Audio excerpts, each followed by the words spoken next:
A few months ago, I was partaking in one of my many late drives. I usually just drive around if I'm stressed or go sit by the water to clear my mind, and it's a total mental health saver. Anyways, after about partway through my drive, I decided to go park at the entrance to a popular walking trail. I figured it was late, so nobody would be there to complain about me blasting my music or relaxing in my car. Note that you drive to the trail by taking a narrow and bumpy dirt road, and the speed limit is 20 kilometers per hour. But it's full of massive potholes, so you usually have to drive pretty slow or you'll screw up your car. After navigating the narrow pothole-ridden road like an expert pilot, I arrived at the parking lot in one piece. But much against what I expected, there were 5 or 6 cars spaced out along the parking lot's edge and one closer to its center. This on its own isn't too out of the ordinary. However, it was close to 2 a.m. at this point, so I was a little creeped out, but it didn't really faze me. After I found a spot close to the middle, I noticed that none of the cars had any lights on, not inside or out. This was odd, as I'm pretty sure people don't usually go for group walks at 2 a.m., and if someone was sitting in them, you'd see the center console lights or something else light up at the very least. After all, who wants to sit in complete darkness? Not giving it much more thought, I cranked up my music and laid back while staring at the sky. Nothing happened until 20 minutes later. Like clockwork, car engines came to life and headlights cut through the dark. Each car except for the one by the entrance left in a line as if connected by a chain. At this point, I felt like something was off. It just didn't make sense. After seeing the line of cars leave, I figured I should head home myself. So I started up my car and began backing out of my parking space. As I did, the last car's high beams came on. This made it so that I couldn't see what I was doing, and it annoyed me.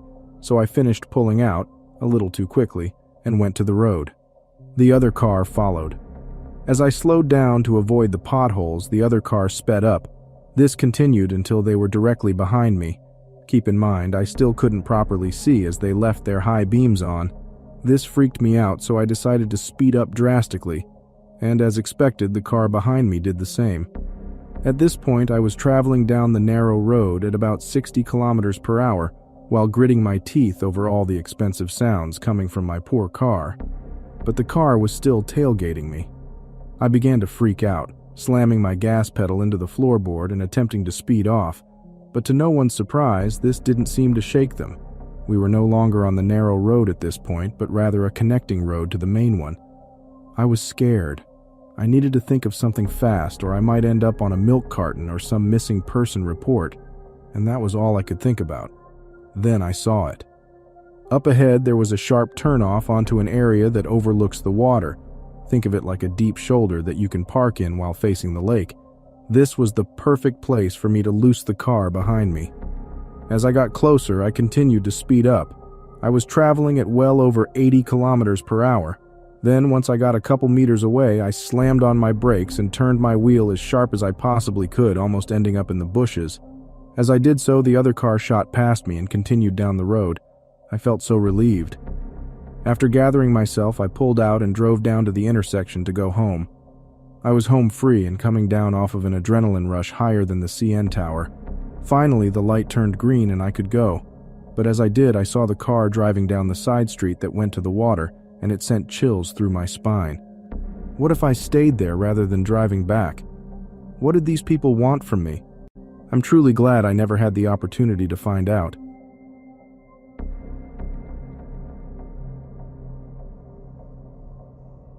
Back when I was about 16 years old, because of my living situation at least twice a month, I'd have to make a 2-hour drive from a city area back to my parents' house in a rural area. I'd say about 90 minutes of that drive was just country road with nothing but valley, corn, or some other crop on either side with the occasional farmhouse, or something that you think people might go in and out of willingly along the way. Because of how used to this drive I'd already been beforehand, I didn't think much of driving that long stretch of no cell service, no phone booth area. Nothing had happened yet, so surely nothing would happen ever. Right? In the middle of one of those drives back, while the night was slowly taking over as I was driving, I saw a flash of light. That was weird. Maybe just a momentary anemic moment. Another flash. Well, maybe someone coming this way has their high beams wonky or something. Another flash. All right, something's wrong. I slowed down a bit so as not to get blinded periodically and swerve off the road and try to figure out what was ahead. Further in the distance, I think I see a person. Actually, multiple. My eyesight's well and good at this time in my life, so I was putting two and two together, getting close enough to realize there were 4 people on this shitty country road lined up across it as if to make a roadblock to prevent any cars from passing through. Another note to this is that I don't see any car around them that they could have come in. Don't remember any farmhouses or sheds nearby either. The rest of this encounter felt like it took place in the span of an hour because of my anxiety, but it was likely no more than 5 minutes in hindsight. I'm driving maybe 10 miles per hour now as I'm getting closer and realizing that I'm definitely without a doubt approaching a line of 4 grown-ass people with huge bright white masks on staring in my direction. 2 of them definitely have bats, or some other distinctly long blunt objects, and 1 person is holding something that the flashes are coming from. I've seen enough horror movies and heard enough stories about crimes on roads like this to think in that moment I only have 2 options. Slow down and hope they eventually part way around my car, running the risk that they could very well get the jump on me in my dinky car, or pick up the pace and disregard whether or not they'll have the chance to move out of the way when I potentially accelerate through them. I decided the latter. I had no means to protect myself with other than a bat in the trunk of my own car, and at the time I was a young teen who could easily get knocked down with a solid slap because of my build, and my car was shit enough to where if I stopped I wouldn't doubt someone could break in with easy force. Now, hearing gravel and dirt kick up from under my tires, I was more freaked out at the potential I could drive myself off the road along with taking out some strangers, who I am now dead certain are carrying bats as I accelerate towards them. I'm proper freaking out, but I've accepted that this was the decision I made from the adrenaline of fear of any situation. I accelerated more, and thankfully the 2 that were directly in my way lunged out of the way just in time to not get hit. I stop accelerating to catch my breath and see them in my rearview mirror. The other 2 for some reason trying to haul ass towards my car as if they could catch up, and it became so real in that moment that there were people who were intentionally trying to get the jump on me in the middle of nowhere. Probably not just kids trying to get the kicks and giggles out of freaking someone out, but real adults trying to harm someone that came that way. I just focused on driving out of there as fast as I could. I focused on going forward, didn't turn the radio back on to distract me, and felt shook by the experience in general. The most up part, honestly, was getting home and realizing that part of what I was driving on wasn't gravel. It was nails that were now embedded into my tires. Praise whatever God may be out there for me somehow having those sturdy tires. I didn't tell my parents the full story about what happened, and they just assumed I was being reckless and someone was playing a prank. I told the story to some of my friends, and they told me I probably wasn't in any serious situation, and they were just trying to get a scare out of me, especially since being in a car was a pretty big advantage in the situation, which I can't deny. Still, creeped the absolute hell out of me, and I remember it every single time I drive down a road that looks any type of similar.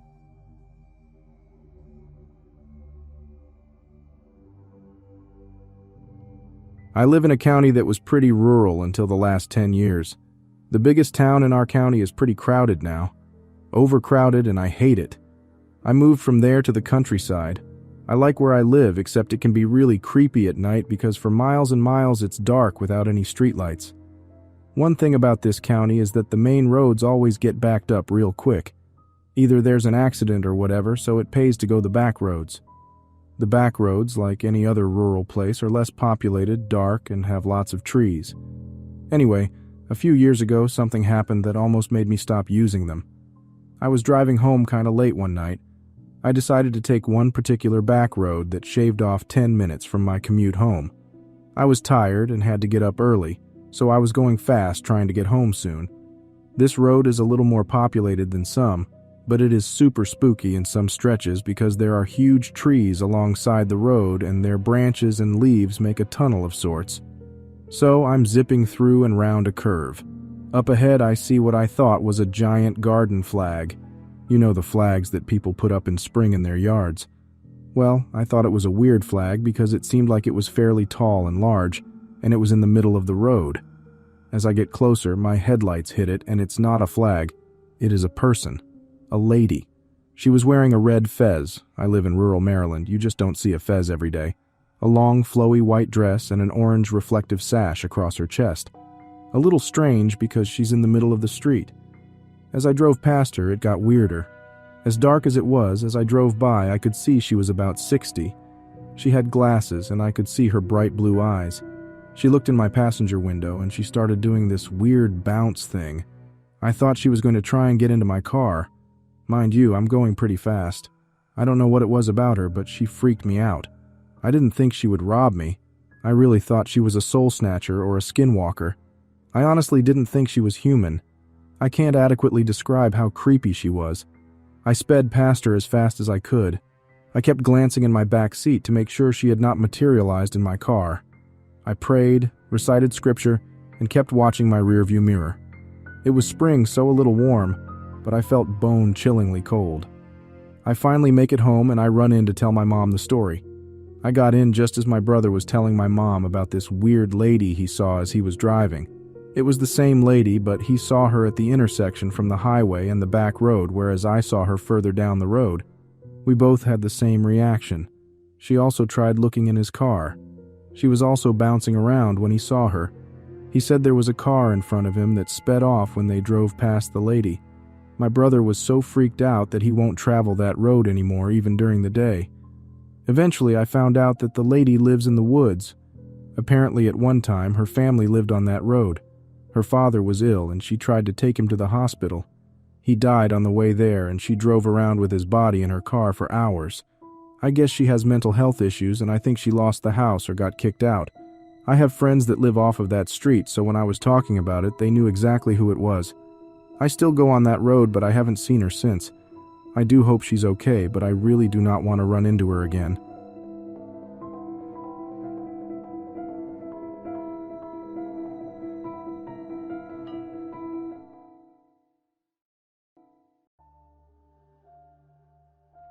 This took place in 2017 when my girlfriend and I were visiting her aunt in Seoul, South Korea. Her aunt always enjoyed big cities and the culture they had, even though it got tiring at times. Seoul was also a major hotspot for tourists, which meant that it was busy wherever you went. However, that didn't seem to bother her aunt that much. Anyway, we were staying at her apartment for about a week before we went back home. One night during our stay, my girlfriend and I decided that we'd go out for dinner for a little date night. I'm American and my girlfriend is obviously Korean, so I wasn't familiar with the food, nor have I even tried it.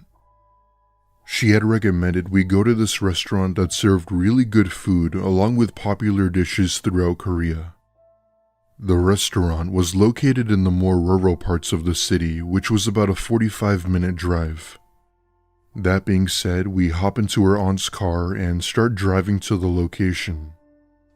Fast forward about 30 minutes or so later, I remember us driving by some small rice fields when my girlfriend notices something up ahead. At first, I couldn't tell what it was, but we then came to the conclusion that it was a person. Because of the light from the moon, we can see that he's waving his arms up in an attempt to stop us.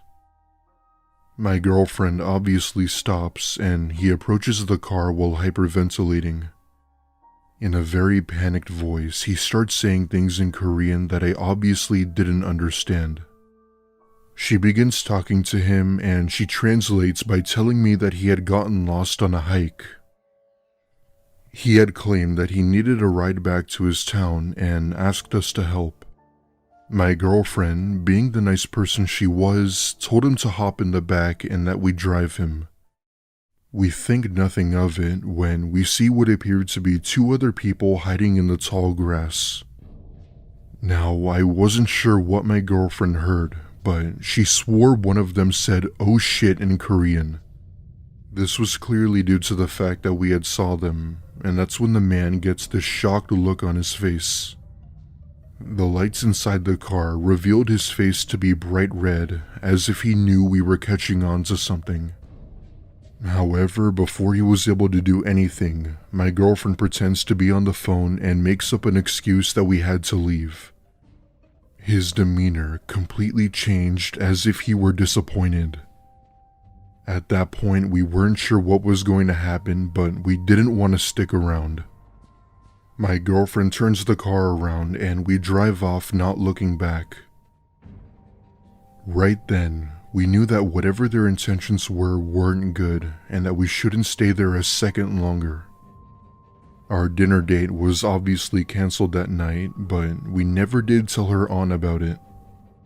South Korea is known to be very safe, so the chances of something like this happening were rare. A month later, my girlfriend's aunt saw a news report of 2 people gone missing near the area where we saw the men. The news had said it was because the 2 were drunk and had spread out, but I've always wondered about that. I'm still not sure if what we encountered was some sort of ambush or trap or just people pulling some prank. Even with both of those scenarios in my head, I still feel that the second one is a bit too optimistic. I've never been back to Korea since, and neither has my girlfriend.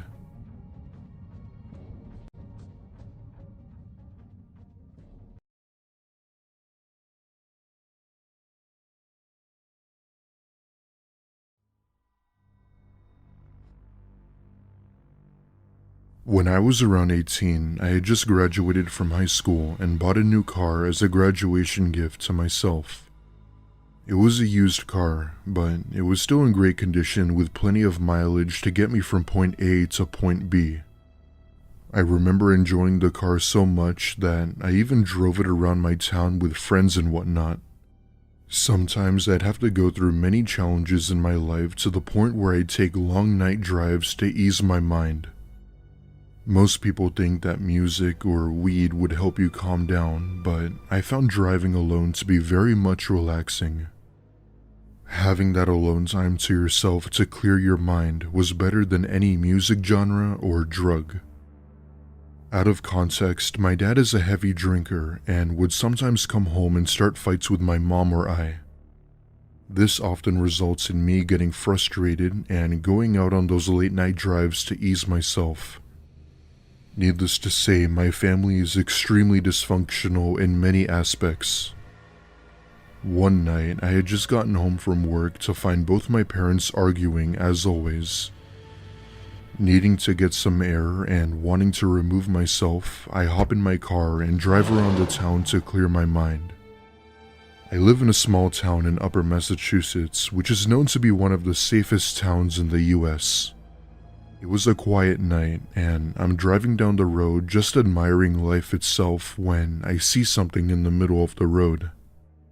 I stop my car and I see, out of all things, a baby car seat sitting in the road. At first I thought that it could have been a broken baby seat that someone had just threw out, but it seemed too random. Who throws out a baby car seat out onto the road at 2 a.m.? That being said, I step out of my car and begin to hear faint crying coming from it. At this point, I'm so confused as to what to do, as I've never been in a situation like this. Mind you, this was during the beginning of fall, so it got decently cold at night. I casually step toward the baby seat, and that's when the crying immediately stops. I ever so slowly removed the blanket and see that it wasn't a baby, but a doll. My heart sank into the pit of my stomach when I saw what I was looking at. As my mind created these thoughts and what this meant, I looked to my left and see a black figure peer their head out from behind a tree. With the very small amount of light from my car, I was able to faintly see their face. Now, I'm not sure if this was because I was tired or because I was scared, but their face appeared to be contorted. Without hesitation, I get back in my car and drive around the baby seat and back home. I'd say I was out for a good hour or so, as when I got home, both my parents were asleep. I didn't get a minute of sleep that night, as my mind still couldn't process as to what I saw. I thought about going to the police about it, but I knew that whoever that was would have been gone if police had came.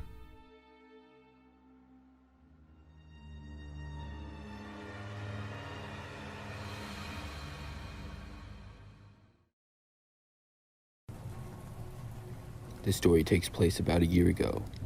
I was traveling all by myself on a road trip to visit family.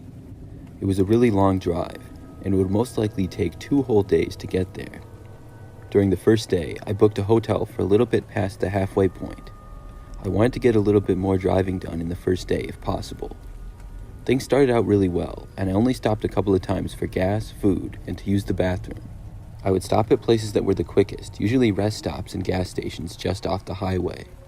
I had been up since early in the morning, and if I had enough caffeine, it would usually keep me going. In the afternoon and early evening, though, I hit a rough patch of traffic. I think there was some road construction, and that was just a popular time to be on the road as well. Things got backed up and significantly slowed down for a few hours. I found myself now a bit behind the schedule I was hoping to be on. The hotel was already booked though, so I had to make it. Finally, at probably like 7 p.m., things started to clear up and the roads were much quieter. I was still almost 5 hours away from the hotel though. I stopped for gas, but then went right back on the road to try to save some time. At about 10 p.m., I was still on the road driving. I had an hour and a half to go, and I had no idea where I was. By now, the roads were very quiet, and I was one of the only cars driving. The area that I was in seemed like it was almost in the middle of nowhere. I was getting really tired as well, and had to use the restroom. I decided that I should stop and try to get an energy drink or something. My car was good on fuel, so I wouldn't need to get gas. I started looking for anything off the side of the road that I could go to. There didn't really seem to be anything though. Finally, I saw a sign for a rest stop just up ahead. I pulled off the road and was happy to hopefully get some energy to finish off the drive. As I approached though, the rest stop was a little underwhelming. It was very small, just a little building. There were some parking spaces along the road that went past it and then back onto the freeway. The place was very dimly lit as well, and nobody else was there besides me. I parked my car and then got out and stretched my legs. I'd been driving for quite a long time without a break. Then I walked inside the small building that the rest stop had. Surrounding it was a little grassy area with a picnic table and what looked like a woods behind it. I had been to a similar rest stop before earlier in the day. Once I was inside, I used the restroom and then left. There was nothing inside the building besides a men's and women's restroom and a small lobby area with just some brochures. There was no vending machine, which is what I was hoping for to get an energy drink or something. At some rest stops, they have the vending machines outside on the side of the building instead of inside of it. I decided to walk around and see if they had one.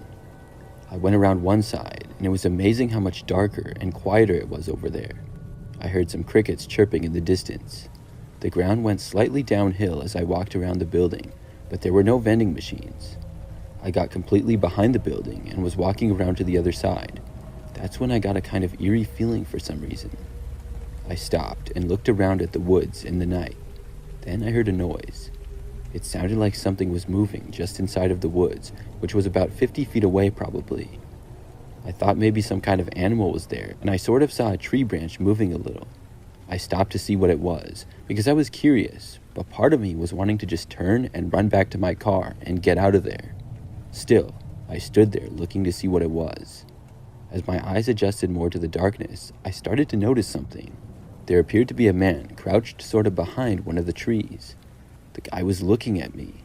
I couldn't really tell any details about him at all, but he appeared to have a beard. After looking at him for a few seconds, he suddenly stood up. There were no other cars at the rest stop, so I didn't know what he was doing there. After standing, the man took a few steps towards me. I had a really bad feeling, and then the guy suddenly started sprinting in my direction. I took off running for my car as fast as I could. I ran around the building and into the parking area.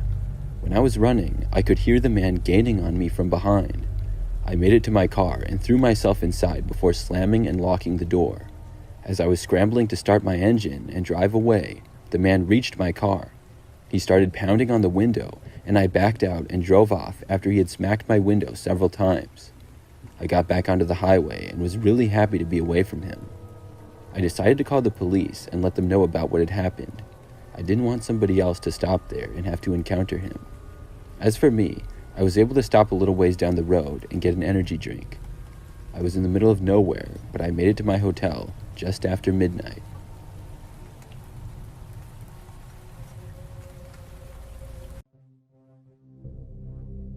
I love to adventure.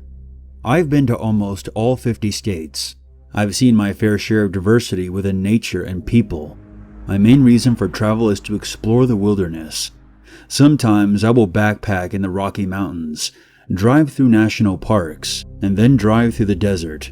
Growing up on the East Coast, I didn't get to experience the desert much, so I tend to favor the desert drive over the mountainous drive. I've been doing this for a couple of years now, and I haven't experienced anything too odd in the desert other than the sheer feeling of loneliness. My favorite time to drive through the desert is at night, because the stars majestically illuminate the terrain. About a month ago, however, I saw more than just sand and stars on this particular drive. I was driving through the desert in Arizona. Nightfall was closing in on me, which was one of the best times. The sunset across the desert brought me to a whole new place. Sometimes I would even camp out in my car, because in a sense, I loved how alone I was out there. Normally I would bring my dog with me, but my parents were in town, so I was all alone this time. Again, with nightfall approaching, I didn't know whether I should camp out or keep driving home. I figured my parents would want to see me, and I was only about an hour from the house, so I continued through the quickly darkening desert. If any of you have ever been through the desert in Arizona, you would know that you occasionally see horses and other animals along the side of the road. So seeing figures on the side of the road in the middle of nowhere isn't anything out of the ordinary. About 45 minutes from my house, my high beams pick up on a different figure. It looked like a person. Being the generous person that I am, I pulled over to see if anything was wrong. As I approached, I noticed the person wasn't moving at all. They were just sitting upright. They didn't seem to notice that I was even there. His head never turned. "Are you okay?" There was no answer. No acknowledgement that I had said anything. The man was poorly dressed, rather pale, but surprisingly clean-shaven. He was oddly skinny though, and the more I focused on him, the more I realized how abnormally skinny he was. "I, was driving by and noticed you. I wanted to make sure that you were okay." Still nothing. He was staring straight at the ground. I sat there awkwardly for a couple of seconds, until I finally saw his jaw move. "I need some water." His voice was deep. It didn't sound like a person. I can't quite explain it, but his voice just sounded off. "Okay, man, let me grab you some out of my car." I walked to the passenger door and reached for my bottle of water. Before I could even reach it, though, I just sensed that something was off. I jolted my head where the man was sitting. He was gone. I was now panicking. I didn't know where he went to.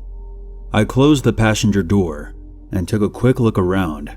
I heard movement from behind a rock about 10 to 20 feet off the road. A man came out from behind the rock, but it was not the same man. This guy looked absolutely nuts, and he was holding something in his hand. He started running towards me. I then jumped into my car and took off down the road.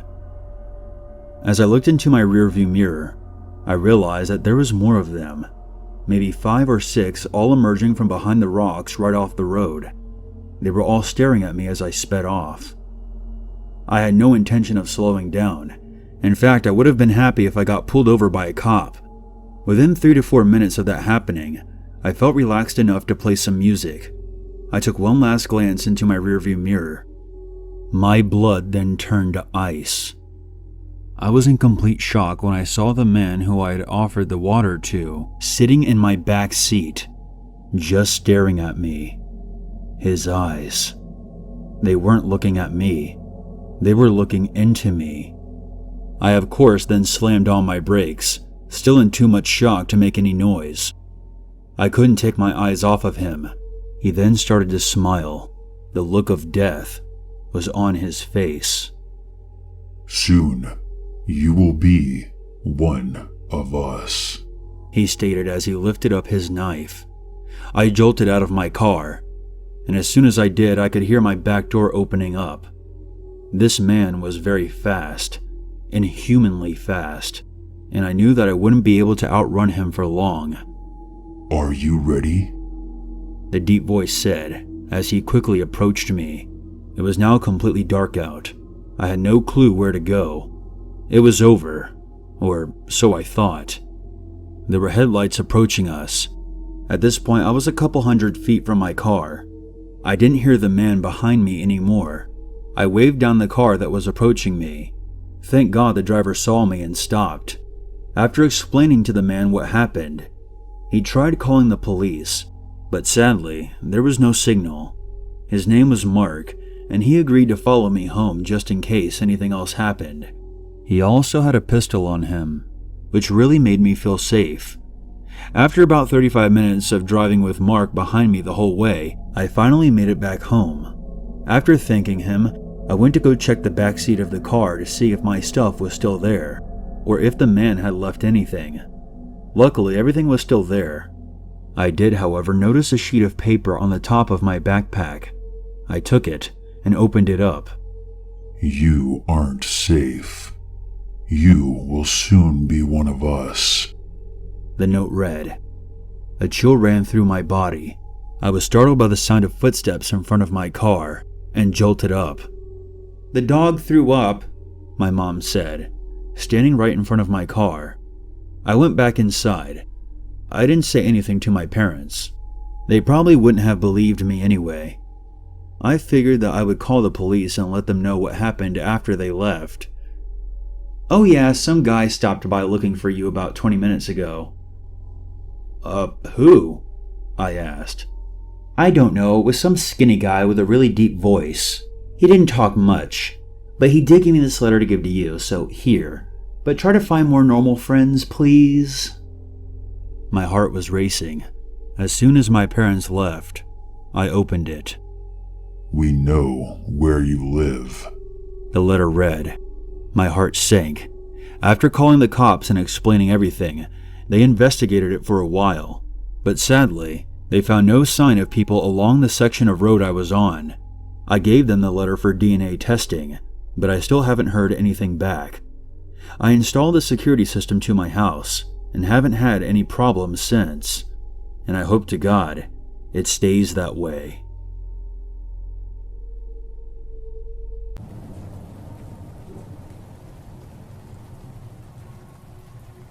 A couple of years ago, I was hanging out with my friend. It was a Friday night, and I was a senior in high school at the time.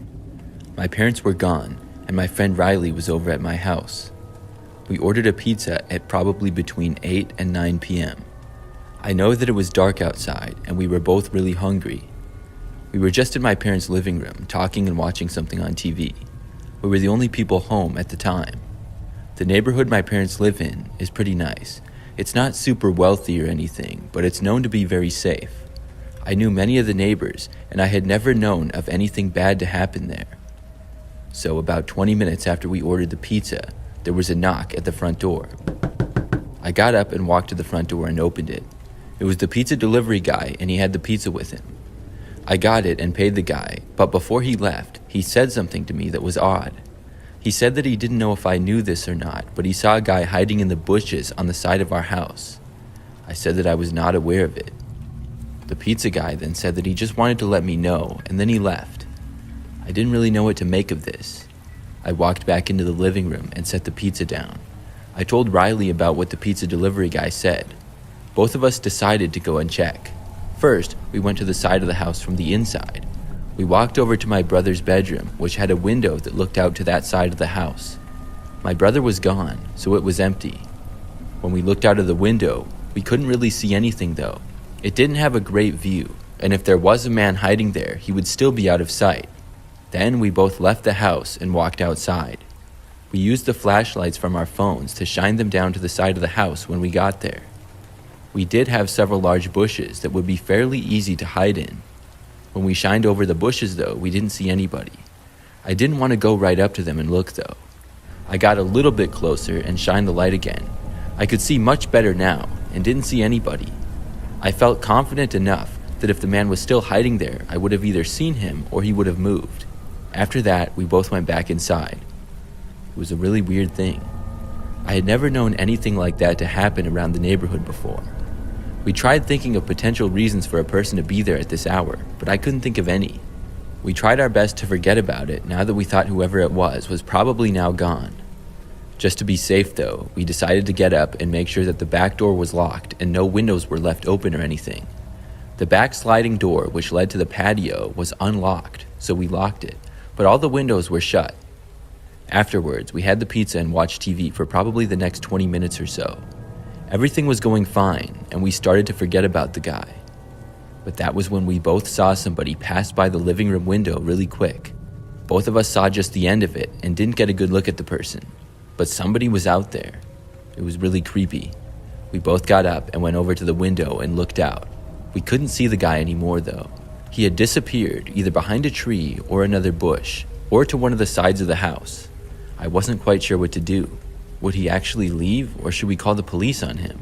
Riley and I stood around the living room with our eyes fixed on the front window. That's when we heard the noise of the back sliding door starting to open, but it stopped due to the door being locked. We couldn't see it from where we were, but we both walked over to where we could get a view. By then, whoever was there was not in sight. I turned on the back light, which was for the patio, and had been off. When it went on, just for a second, we both saw the man running away. He disappeared behind a few trees and was headed towards the direction of our next door neighbor's backyard. Whoever this guy was who was prowling around was up to no good. We just hoped that he wouldn't come back. My parents got back home only about 15 minutes later.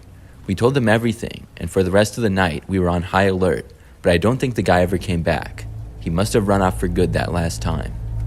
I really don't know what he was doing though, but the one thing I do know is that I'm really glad that we locked that sliding door, or else the guy would have been inside the house with us.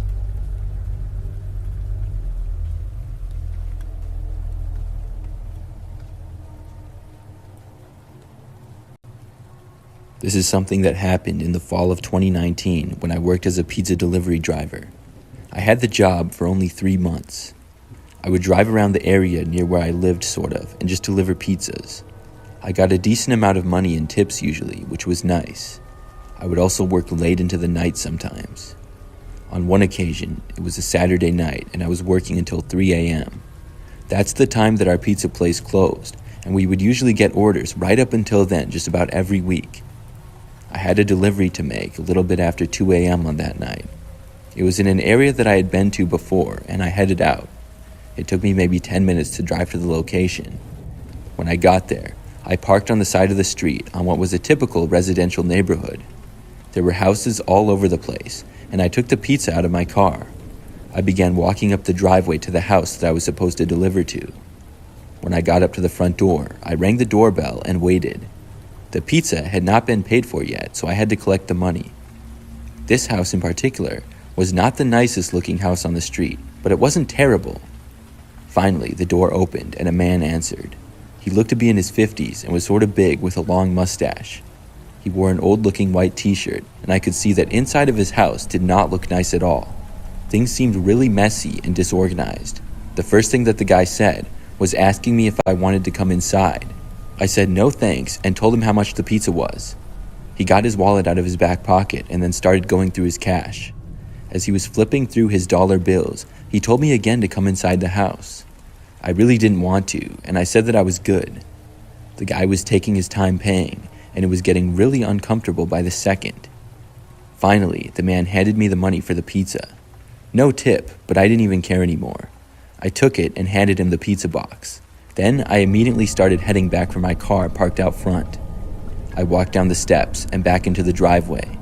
It was really dark, and there were no streetlights nearby. There were also no lights on the guy's property either. About halfway back to my car, I heard footsteps behind me. I looked over my shoulder and saw the guy. He was walking behind me about 30 feet back. I walked faster and reached the end of the driveway. Then I got to my car and got inside as quickly as possible. When I closed my door, I looked and saw the man arriving at the other side. I quickly hit the lock button before the man attempted to open the passenger's side door. He then went back and tried opening the rear passenger side door, which was also now locked. I put the car into drive and left. I don't know what that guy wanted, but it was really suspicious. He didn't say anything at all. When I've told this story to friends, a couple of times they've said, Maybe he just wanted to give you a tip that he forgot. But he could have spoken up at any time and told me. He didn't say anything. And why would he just try to open my door?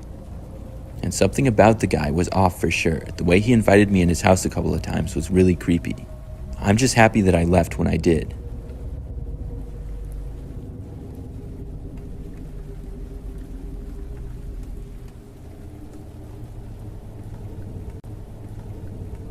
This is the bizarre story of one of the pizza deliveries that I made. I worked for Domino's as a delivery driver for one summer when I was in college. I was working one night when I had a routine delivery to make. It was a little bit later, but not that late, maybe like 10 p.m. I drove out to an area where I will just say is not the nicest of neighborhoods. The house I was making a delivery to, I remember it was on a sort of busier street, but there was a sidewalk out front and then a hill going up to the houses. After arriving, I parked on the side of the road, got the pizza, and left my vehicle. Immediately after I got out, I saw a man walking down the sidewalk about 20 feet away. He was passing by, and I started to head up the sidewalk and go up to the house. The man got much closer to me, and he then stopped me and said that he needed to ask me a quick question. I stopped and asked him what his question was. He asked me if I was a pizza delivery driver, and I said yes. Then the man asked me for a piece of pizza. I laughed and said, "No, I have to deliver this pizza right now." That response was not so funny to the man, though. His body language changed in anger in an instant. He then walked right up to me, and I tried to begin walking up to the house. The man grabbed my arm, though, and then reached for the pizza and tried grabbing that. I did my best to stop him, but the pizza ended up falling to the ground in the struggle. The pizza, inside the box, fell out of the insulated pizza delivery bag. The man raced over to it, and to my surprise, he stomped on it. He looked at me and cursed at me as he stood on the pizza now. I stood there in disbelief, amazed and also terrified of this man. I was thinking that he just had to be crazy. Then I figured that I needed to get out of there.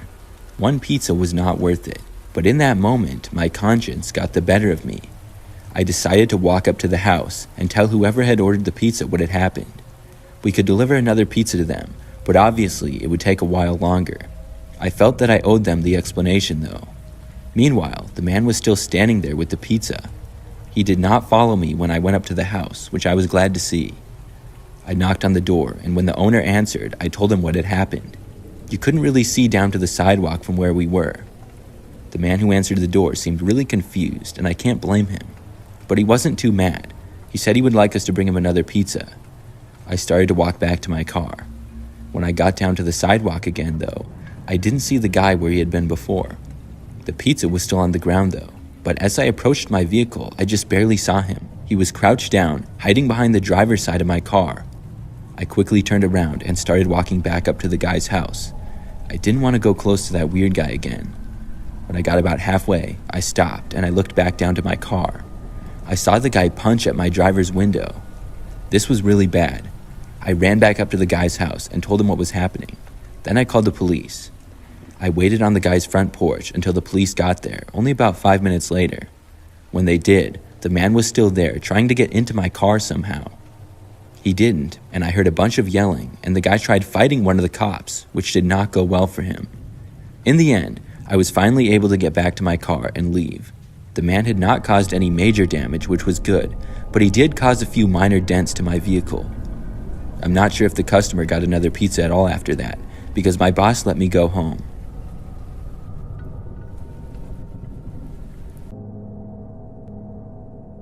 Working on and off part-time in the pizza delivery industry for the last 20 years, I can tell you a crazy story or two. Not all were experiences of my own, but they have all given me more than my share of bad dreams.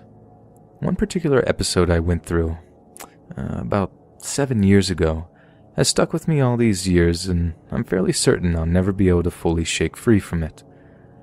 About a year before what I'm talking about went down, I had befriended a guy at work everyone called D. I wasn't sure at the time what his God-given name was, but that's the name everybody referred to him by, so that's what I used. D was about the same age as me and liked the same music as myself. He even managed to introduce me to a few bands I didn't know of, and I did the same for him. On occasional days off, we'd hit the clubs in search of the next great band, but more often than not, We just got blotto and hit on chicks. Something odd that I did notice was that he would occasionally get really aggressive towards girls that shot him down. I'd often find myself stuck in the middle of trying to de-escalate the situation and calm him down. Once he finally realized what he was doing, he'd laugh off his behavior. My initial opinion was that the aggression came along with alcohol consumption, but when he did the same thing before he'd even had a drink, it became clear that he had serious anger problems towards women boiling just below the surface. Soon, this reoccurring behavior became too much for me, and I found myself inventing excuses not to go out with him, and I saw less and less of him outside of work. Despite this, we still got along well when we were there, so I had no reason to see him as anything other than a great guy I had always known. As time rolled on, Dee's performance at work started to suffer, and our out-of-work interactions all but ceased. Strangest of all, his attitude toward other people at work became cold, myself included. My attempts to make small talk about music and such were often met with disinterest or downright silence.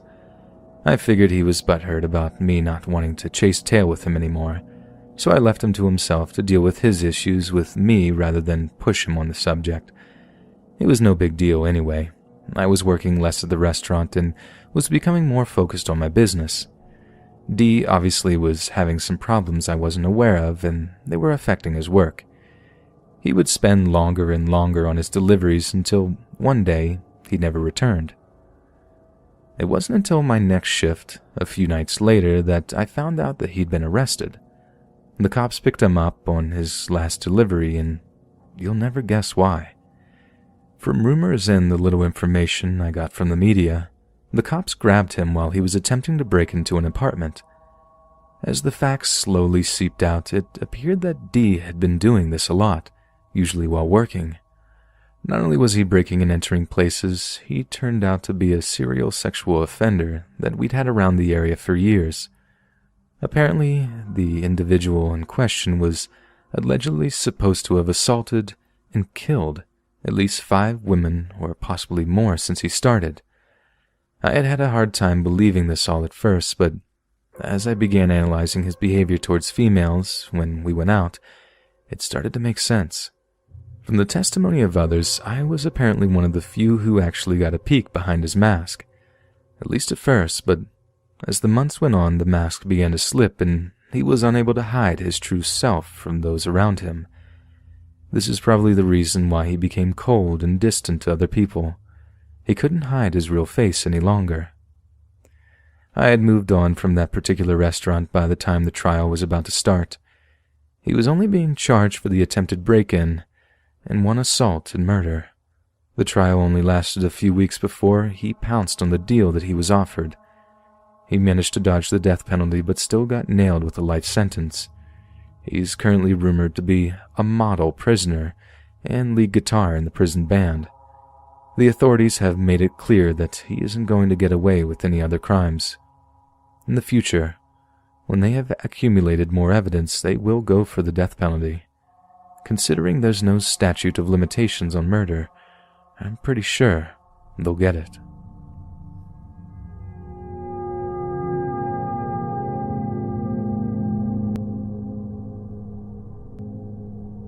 Life as a father has kept me too busy to share this story until now, but better late than never, I guess.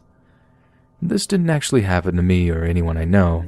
It was told to me by a friend of mine who used to carpool with myself and a few others back when I was a garbage man. Yes, I was indeed a garbage man, but that's another story for another time. If you all are nice to me, I may share it in the future, but that's not why we're here. Now back to the point, I'll do my best to be as accurate as possible in relaying this story. Although I'm nowhere near the storyteller my pal is, I'm more confident that it can stand on its own in the drama department. Now, hopefully, that will be enough details and we can get to the story. The guy who told me this is Billy. At the time the story took place, he was working as a small independent pizza delivery place. Another driver working there was some dude everyone called Mac. One night, not long before Bill quit, he took a phone order from a customer that made him uncomfortable. He couldn't really specify anything that he had said that set off his alarm, but he still got a bad vibe from the guy and he refused to deliver the order. This caused a bit of an uproar with management at first, but soon, Mac stepped up and volunteered to take the pizza. He claimed he had delivered to that address before, and although he was a little odd, the dude was no threat to anyone. Being more than happy to get the boss off his back, Bill let Mac take the order and whatever tips that may come with it. Once the pizza came out of the oven, Mac quickly boxed it up and took off to deliver. Here's where we'll have to rely on a lot of conjecture and clues accumulated at the scene, but from what they could piece together, this is what happened next. Mac made it to the address and delivered it like normal. Despite the light being out on the street, he went about his work per usual. After dropping off the pizza and getting paid for it, Mac returned to his car and was about to leave the scene when he was held up by one or more people. Even though all the cars had bold signs reading that the drivers carried no more than $20, robberies were not out of the norm. It appears that he thought he could get away from the thief by driving away. However, the assailant managed to get one round off and struck Mac in the neck. The car only made it about 30 yards before it crashed into a light post.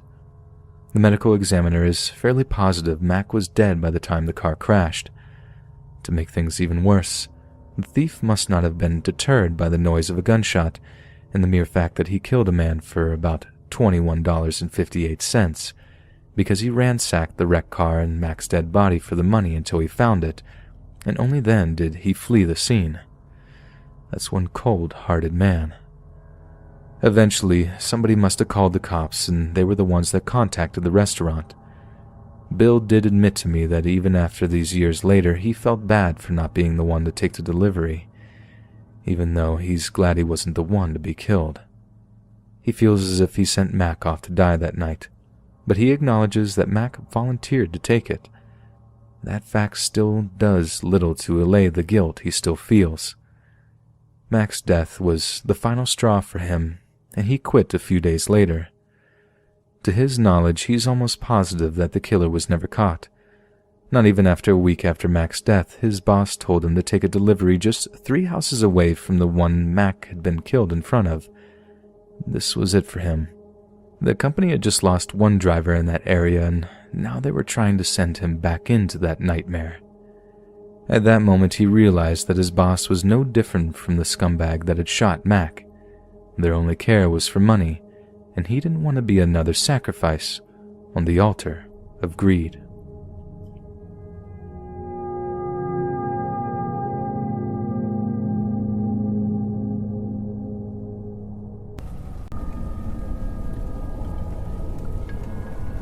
This happened just a few months ago. I was at home one night by myself, and I ordered a pizza.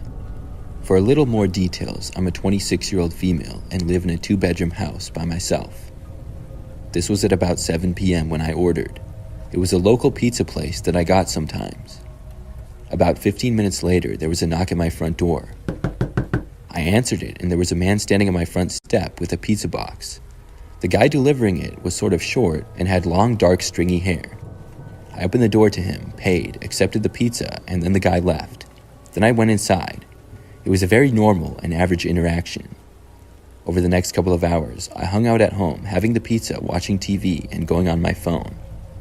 At about 11 p.m., I started to get ready for bed, but it was around that same time when there was a knock on my front door. Now, this was really strange because of the fact that it was so late at night.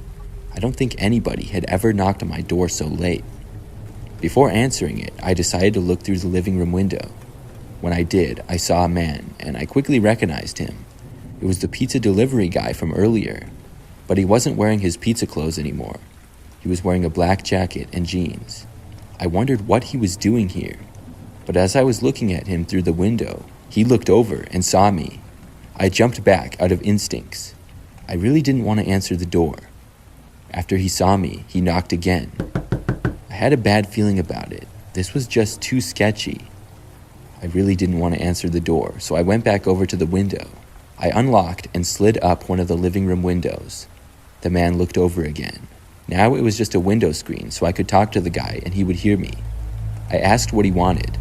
He didn't answer me, but instead started walking over to the window. When he got within 5 feet, I backed up and shut the window. I saw the guy motioning for me to lift it up again, but I didn't. He was being way too weird. After standing at my window for a while, he finally turned back around and walked away.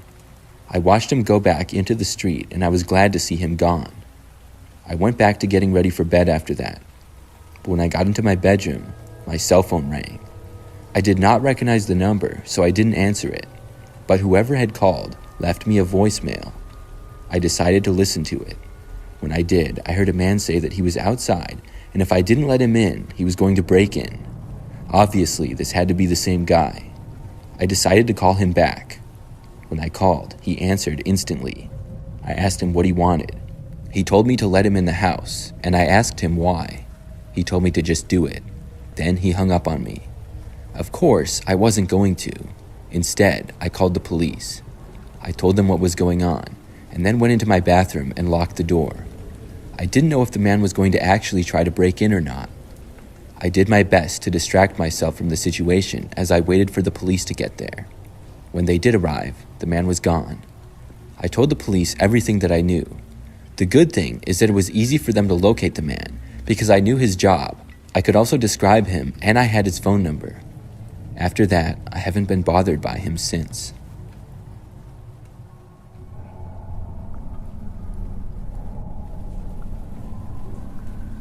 It was a pizza place that I was familiar with, so finding parking to pick up the food wasn't an issue at all, and by the time it was ready to be picked up, I was there grabbing it.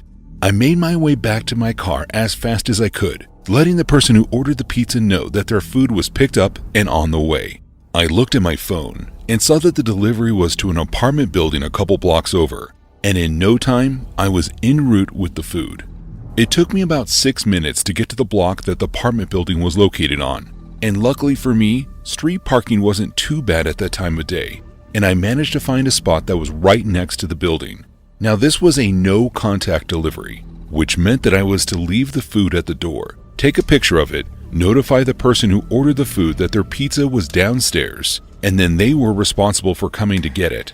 So I walked up to the door and placed the food in a safe spot, and as I was taking my phone out of my pocket, I noticed a group of young men who looked to be no older than 16 down on the corner. I couldn't help but notice they all kept looking over at me. Now in my mind, I figured that they were just thinking about trying to take the food, so I wasn't concerned for my safety at all, and I continued about my business. I took my phone out and began taking a picture of the food, and then I even called the number that I was given for the person who ordered the food to let them know that their food was downstairs.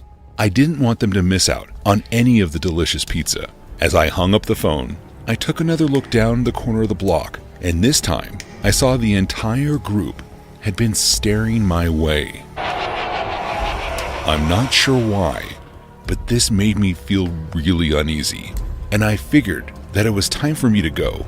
As I went to turn toward my car, out of my peripheral vision, I could see the group had started moving. They were heading toward me. Again though, in my head, these kids just wanted the food, so I tried not to freak out and continued heading to my car. That was when I heard it.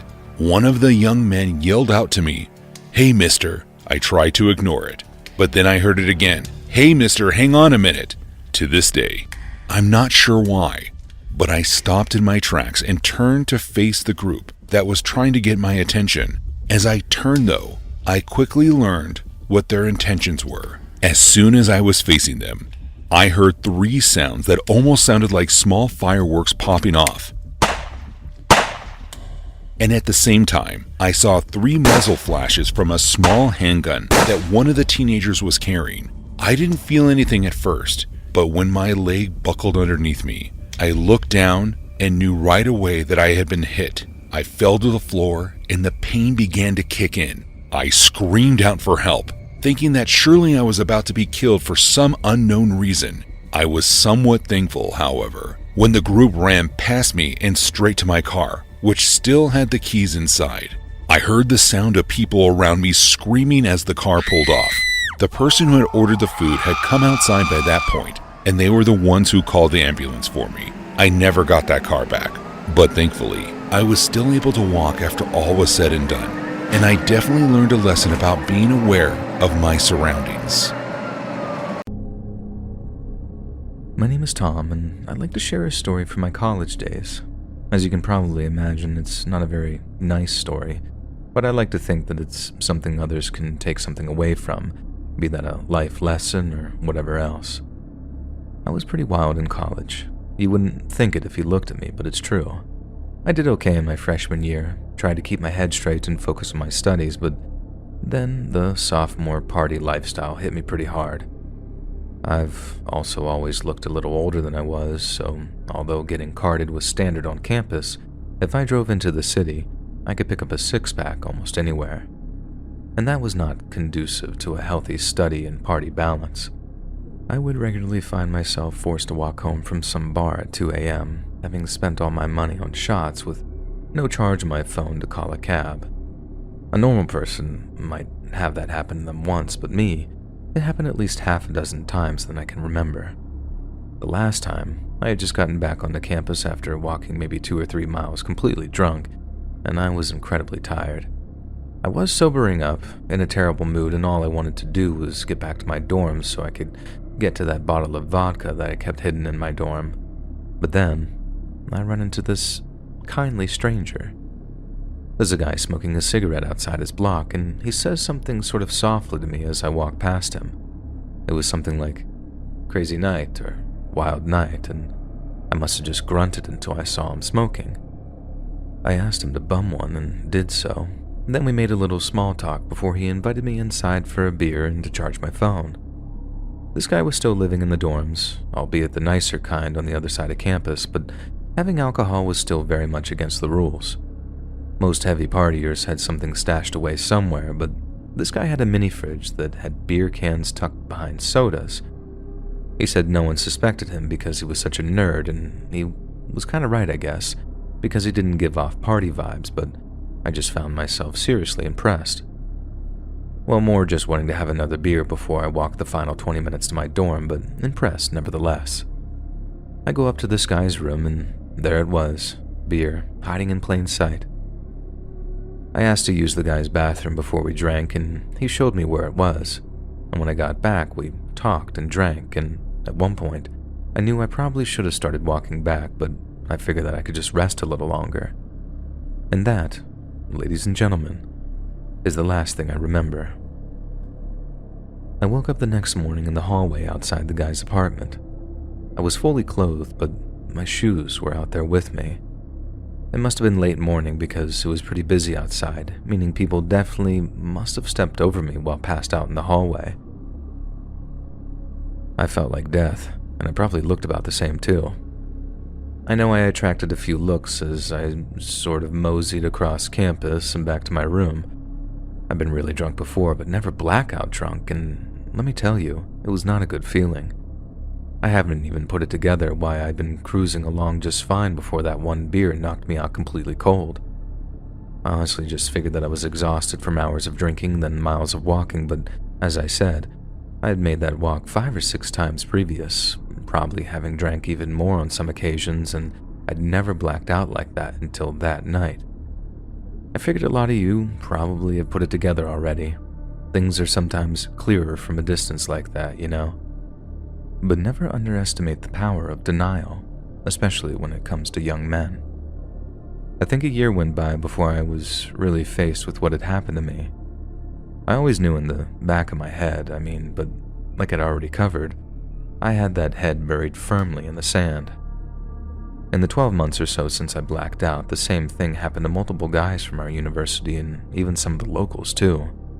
They were walking someplace late at night, ran into a kind of stranger who offered them beer or maybe a phone charge or whatever they just happened to need at that moment. They then went up to this guy's apartment or got into his car or whatever, and he offers them a drink. And then boom, they wake up hours later with no memory of the evening's events. You might think that it'd be those with clear ideas or suspicions that'd be the first to raise the alarm, but in reality, the opposite is true. The more of an idea that they had of what happened, the more compartmentalizing went on, allowing our seemingly kind stranger to get away with his crimes for a long time. It wasn't until a dude went to a doctor, having no idea why he hurt so much, that the cops were even informed that something was going on campus. Then I don't know how, but they caught up with the guy, arrested him, and then the whole story was in the media within just a few days. The cops think this kindly stranger assaulted anywhere between 18 to 100 different assaults in the space of 2 years. And you read that right. 18 confirmed, 100 possible, and I heard almost a dozen were almost talked into testifying, but withdrew one by one in the run-up to the trial itself. Testifying would mean admitting what had happened to them, something that some guys just aren't willing to do. I guess that applies to both sexes, but it especially applies to men. I know that because I was one of those who withdrew. I figured if so many others were brave enough to say it out loud, I wouldn't need to. But that's not how it works. The kindly stranger who invited me into his dorm room that night got more than 500 years in prison on account of the 18 separate accounts that he was convicted of, plus a bunch of other crimes thrown in there too. It was good news to most, but to me, it meant facing up to what had happened to me, which honestly has been the single toughest thing I'd ever had to do. I've since worked with an organization called 1 in 6, named so because statistically, 1 in 6 men will be intimately assaulted or violated at some point in their lives. But because of how little we talk about it, you'd think the number is much, much lower. Well, it's not. And if the issues I just discussed affects any of your viewers, I strongly advise them to go visit www.oneinsix.org. There's a lot of advice and information there. Just don't close yourselves off and suffer in silence, because silence is the real killer. So back when I was in college here in Germany, me and a few friends of mine were invited to a house party one weekend. It wasn't sold as being some crazy all-night rave or anything like that, but since the drinking age is much lower than in the US, there'd been a lot of beer, and it was certain to get pretty wild. In light of that, me and my friends were really excited. We knew that there were going to be girls, and being the young single guys that we were, we knew that it'd be a great place to meet some potential dates and, do some flirting. We arrived stinking of cologne, wearing terrible button-up shirts with our beer in tow, and then we set up in the corner and just sort of awkwardly were drinking amongst ourselves for a while. But then the more we drank, the more confident we got, and slowly but surely we started to mingle. One of my friends started putting it on with a few different girls, and at first it was funny to watch him struggle. He was our designated driver for the evening, meaning that he hadn't been drinking and was therefore still very nervous and pretty clumsy. But then, we saw that the attraction to one of the girls was very much reciprocated. We were happy for him, but as much as I'd like to tell you that we were mature and gave him some space, that wasn't the case at all. We kept harassing him and his potential date, playfully of course, but it was still unwelcome. Eventually, he told us to leave them alone because we were ruining his chances with her, and only then did we finally respect his wishes and just leave him in peace. We were pretty drunk by that period, so we just went off and entertained ourselves so he could get some space.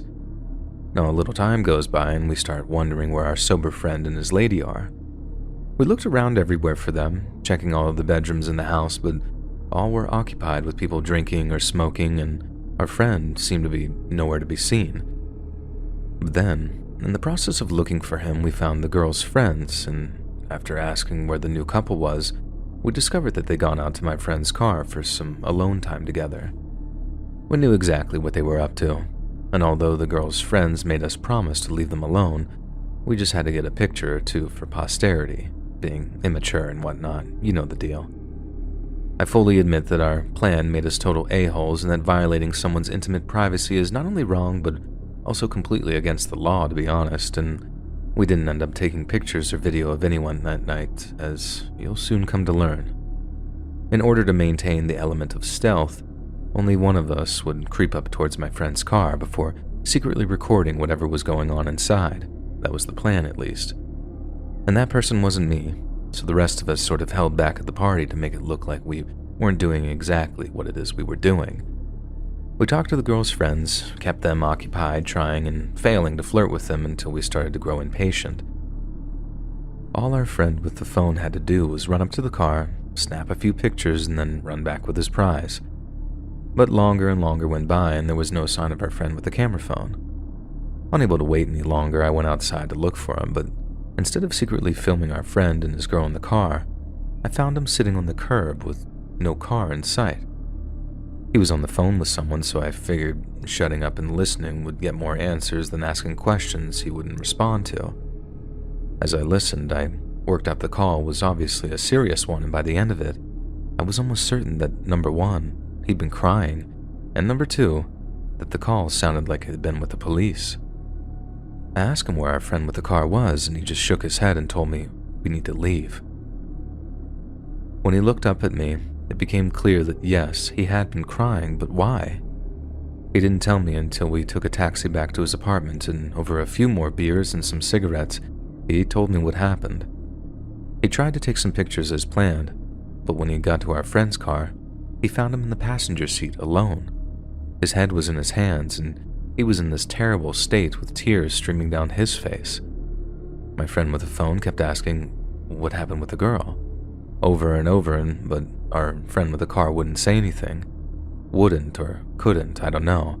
But my phone friend walks around to the passenger side to climb in and talk to him with some privacy, and he asks again, what happened with the girl? And our friend with the car just points to the back seat. And that's when he realizes that our friend isn't alone in the car. He never was. And that under the blanket on the back seat, he recognized the shape of a person. It was the girl that he'd been with, and she wasn't breathing. But when my friend with the phone asked what had happened, car friend just kept saying, I don't know. At first, he maybe thought that the girl had had a seizure or maybe a freak heart failure, and he kept saying to call 112, which is the emergency number here in Germany for fire or medical. But my friend with the car, he wouldn't call. He kept saying things like, just wait a minute, I need to think, and other things to delay my other friend. My friend with the phone said that he jumped out of the car out of instinct, realizing that he was getting his DNA and all of those things onto what was now the scene of the crime, being very paranoid. There was no other reason why he would refuse to call the emergency number or try to delay in any way, or why he'd cover her body instead of just running to get help or maybe even trying to get her out. My friend with the phone then told the other to get out of his car, but he wouldn't. He just suddenly started the engine and drove off before my friend could stop him. He then was faced with a choice: run and get us, which is what he really wanted to do because he was completely freaked out, or do the right thing, be a man and just call the 110 number instead, which is not the number for medical, it's the number for the police. We later discovered that the friend with the car had somehow suffocated this girl, although we never found out exactly how. He planned to drive into the River Main to take his own life and hide what he'd done, but he couldn't go through with it and was found by the police and subsequently arrested. He pled guilty to everything to try and get as little time in prison as possible, and for a while it was a big story. But now for most people it's half a forgotten memory, really. When I recall it, my mind always seemed to land on one specific thing my friend said when he was in his apartment afterwards. He said realizing that he sat in the car with a dead body, as well as the killer themselves, was the scariest feeling he'd ever felt. It's the kind of moment that would top anybody's list of their life's scariest moments. But he said that just seconds later he was faced with something that was somehow even more terrifying to him. He was terrified that one of the dead girl's friends was going to ask him where she was, and how he wouldn't be able to tell her. I just tried to be the best friend I could to him, and get him away from the party before his worst fear came true. But I also understand how selfish it was of us not to warn anyone what had happened. Those girls might have carried on partying for a while, not knowing that one of their close friends was gone forever.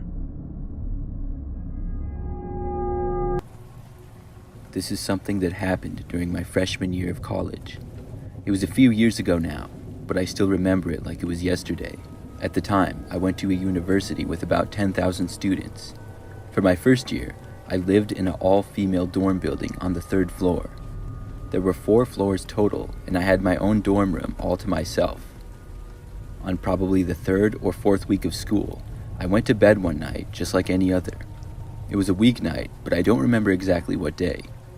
I woke up though at around 3 o'clock in the morning and really had to use the bathroom. The bathrooms were just a ways down the hallway, so I got out of bed and headed to the door. When I got out into the hallway, it was empty and things were very quiet. I had to walk maybe between 50 and 100 feet to get to the bathrooms. Once I was there, the bathrooms that we had was basically a room with 5 doors and a sink. Each door was its own little private bathroom. Nobody was inside, and all of the doors were open when I got there. Not surprising for it being 3 o'clock in the morning. As I was inside one of the rooms, I heard footsteps come from the hallway. Whoever it was then entered the bathrooms and went into one of the rooms across from me. I didn't think too much of it. I was inside for maybe a minute and then left. When I did, the other person was still inside the one across from me. Basically, right when I got back into the hallway, I heard the other bathroom door open. Then, when I was maybe 30 feet away from the bathrooms walking to my room, I heard them start walking in the hallway behind me. I still didn't think much of it at the time, and I expected it to be another girl. But something about it just seemed odd. I don't really know why. I looked over my shoulder to see who it was, but when I did, I saw that it was a man. And it wasn't a college-aged man either. This guy looked much older than me. I was really confused by this. I turned back and kept walking from my room, but instantly I heard the man speed up his steps. He was walking pretty fast and starting to gain on me. I got a really bad feeling and I sped up as well. By now, I was pretty close to my door, and I hadn't locked it with me only going to the bathroom. That was good, meaning I could get inside faster. I could hear the man still getting closer and closer to me, and I started to feel panic setting into my mind. Now I was only about 10 feet away, and the guy was less than 20 feet behind me. When I got to the door, I quickly opened it, got inside, and then shut the door and locked it behind me. Probably a second later, the guy stopped right outside my door. He then tried opening the door, and my heart started racing even faster than it already was. Then he knocked on it. I had no clue who this guy was or what he wanted. I knew that he wasn't supposed to be here though. I chose not to answer the door. I also didn't bother to ask him what he was doing or who he was. There was about 30 seconds of silence after he knocked. I was hoping that he would have gone away, but then he knocked on the door again. It wasn't a very loud knock at all, and after he knocked, I walked over to the door and looked through the peephole. He was sort of short and wearing a black jacket and had sort of blonde hair. I didn't know who he was. He definitely didn't work at the school or anything either. He knocked again for a third time. I really wanted him to just go away. There was no way that I was going to be able to get any sleep with this guy here. He didn't say anything the entire time, but was just standing there. I went away from the door and sat on my bed. I waited, and the guy didn't knock for a really long time. But when I went back over to the door and looked out, thinking maybe he was gone, the guy was still there. I didn't know what to do. I walked back over to my bed. Then the guy knocked one more time. It was really quiet, and I just barely heard it because of how quiet it was. I didn't get up to look. I stayed where I was, and probably 10 more minutes went by. I didn't hear any noises and got up to look again. That's when I saw that the guy was finally gone. After that, I was finally able to get back to sleep. The next morning, I found my resident advisor and told her about the man. She said that she was going to report it. Luckily, I never saw the guy again after that. A few days later, though, I found out that the man had been let into the building much earlier that night. He had told a student that his daughter lived there and he had to give her something. The student let him in, believing his story. It turned out that it was a complete lie, and he must have hid somewhere for hours. I get really creeped out thinking about it. Campus security was informed of the situation, but I never heard anything more of him.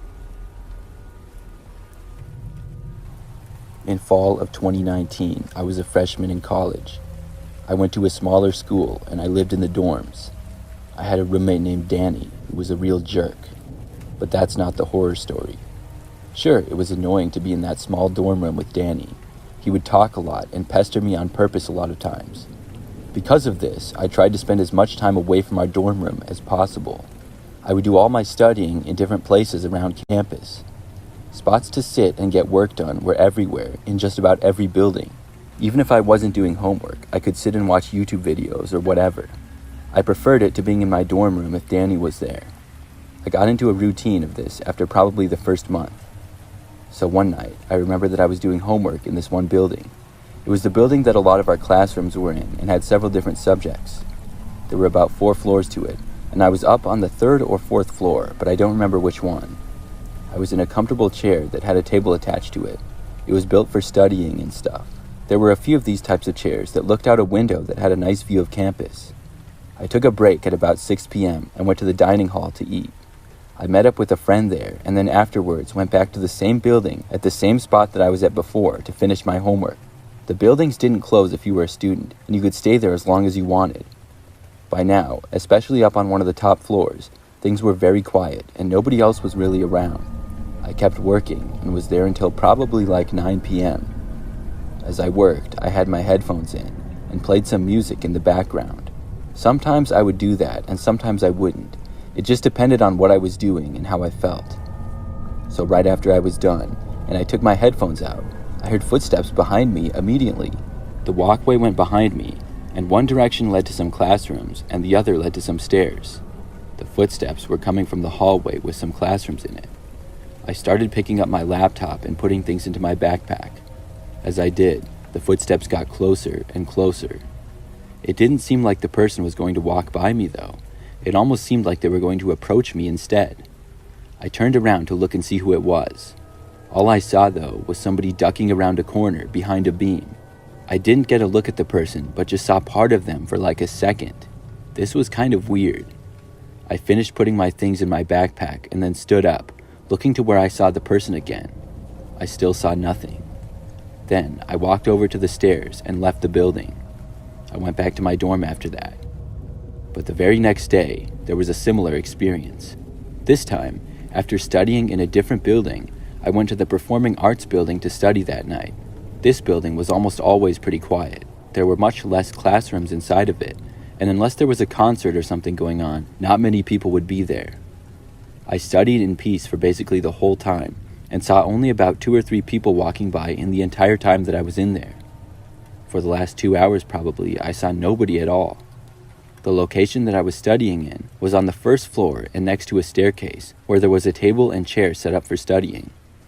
It was kind of out of the way, but there was a hallway going past and another one that connected. I did not have my headphones in this time and could hear everything around me. Things were very quiet, and it soon got to be kind of late. At one point, though, I heard footsteps coming from down the hallway. Just when these footsteps were about to get into my view, though, they stopped. It was like just around the corner where I couldn't see. There was no room that I was aware of right there either. It was like the person had just stopped in their tracks. If they went back the other way or moved at all, I would have heard them. What were they doing? Were they just standing there? I had no idea. I decided to pack up my stuff and head back to my dorm. When I did, I didn't hear anything. Luckily for me, I did not have to walk past that hallway, and I would be going the other way. When I left, as soon as I started heading down the hallway, I heard the footsteps again. This time, they followed me, but were still out of my sight. Then I heard them start to get closer and within my view. I turned around to see who it was that was there. I did it very quickly to not be weird, so I didn't get a good look at the person, but I did see them. There was a tall and thin-looking guy, walking a little ways back, behind me. It seemed as though he was walking pretty fast. This was way too weird, and as I walked, I passed by an exit door. It wasn't one of the main entrances or exits to the building, but at the last moment, I turned and I left. Once I was out of there, I headed back for the main area of campus. The guy didn't leave the building, whoever it was. I wondered if this was the same person who had been there the previous night. I went back to my dorm room, and after that, decided to take a break from studying around campus at night. As much as I didn't like to study in my dorm room with Danny, it wasn't the worst thing in the world. But the story doesn't quite end there. A few days later, I had classes like normal and was gone for most of the day. I returned to our dorm in the late afternoon, and Danny was there. When I got into the room, he told me that someone had come by and asked for me. Apparently, somebody knocked on our door, and when Danny answered, a guy asked if I was there. I asked Danny what the guy looked like, and he said tall and thin, and basically described the same guy that I had seen the other night. I asked if the guy said what he wanted with me. He didn't say, though. Apparently, he just walked away. After that, I never saw the man again.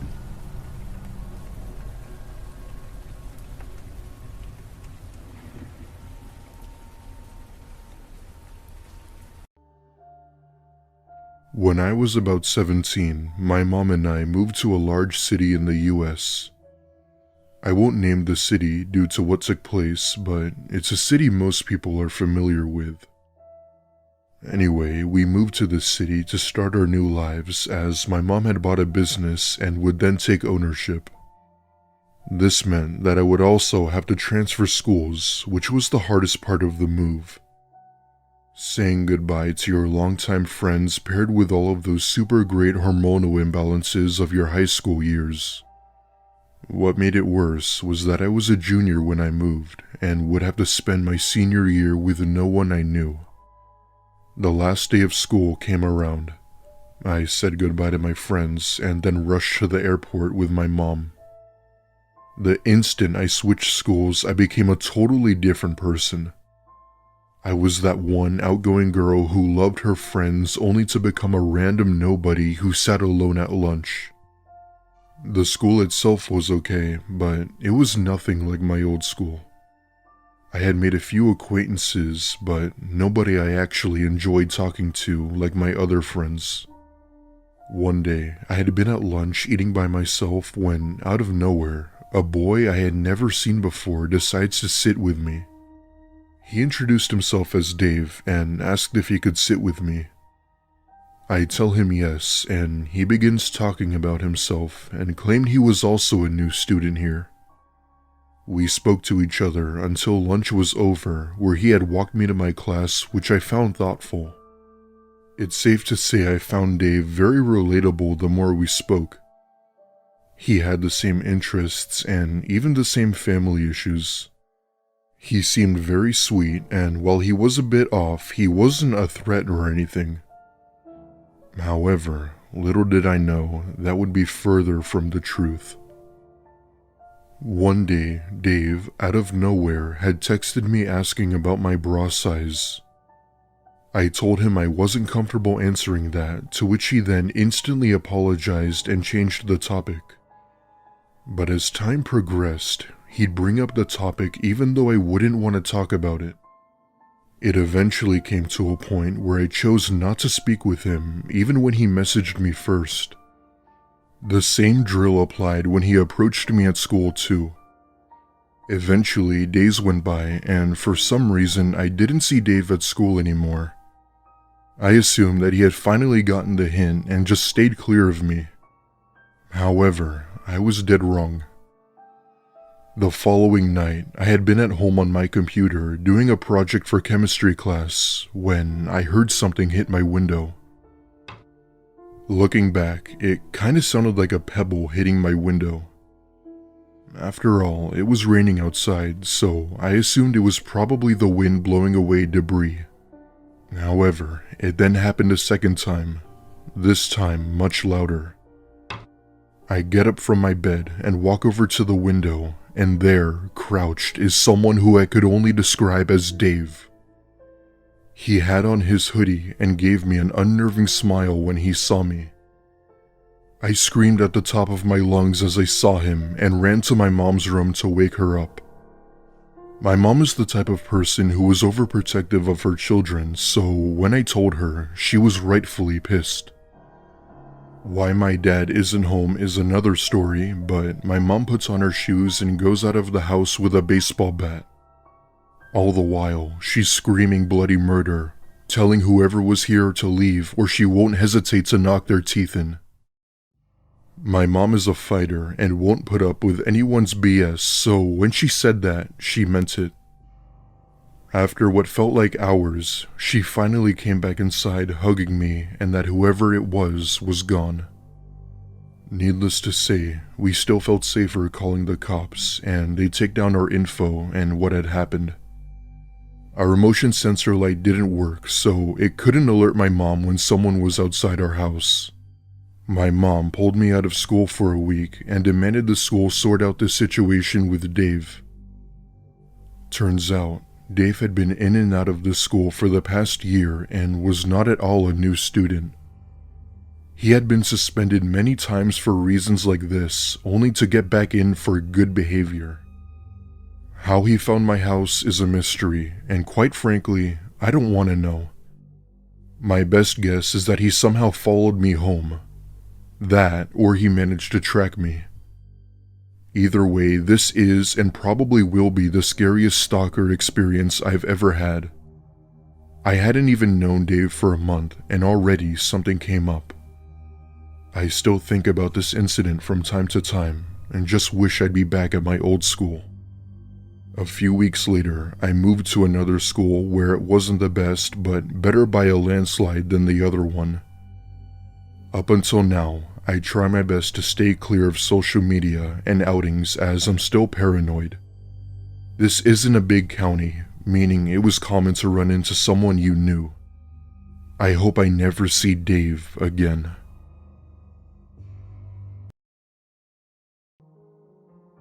I'm a 29-year-old female, and this happened to me 2 years ago. I don't live in the US, but the town I live in has a strong American influence, with many American immigrants and tourists.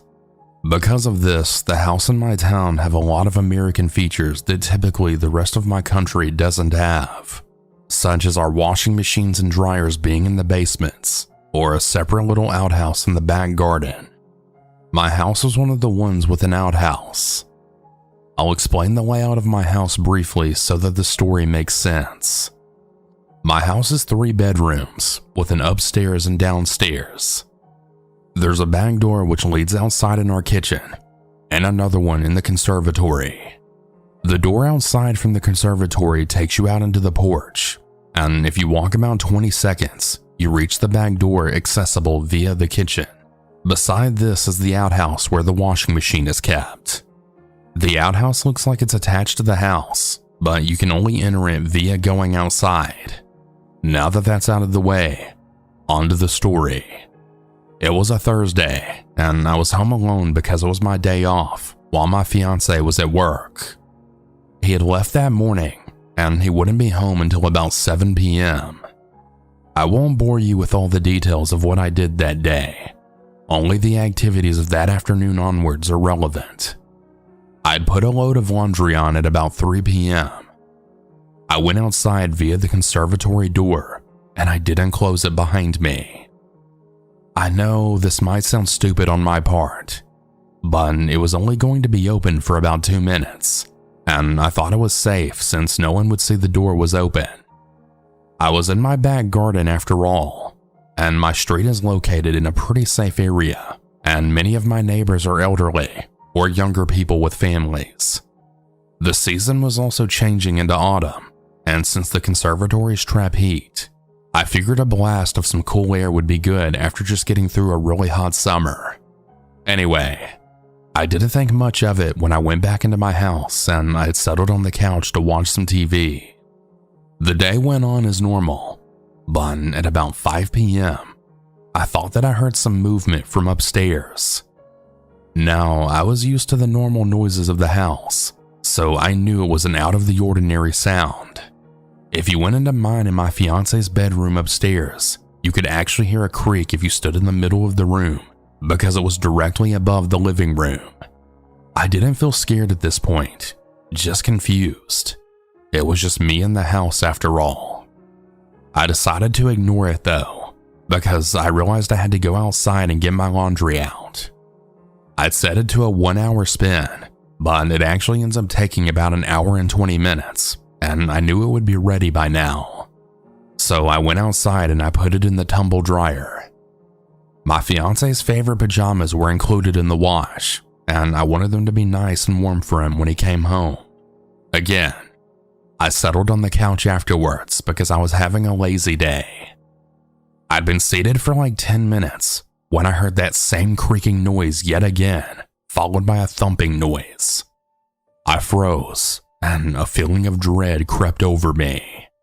Now, if I hadn't heard the noise from earlier, I would have just assumed something had somehow fallen, and I would have went up to check it without even thinking anything of it.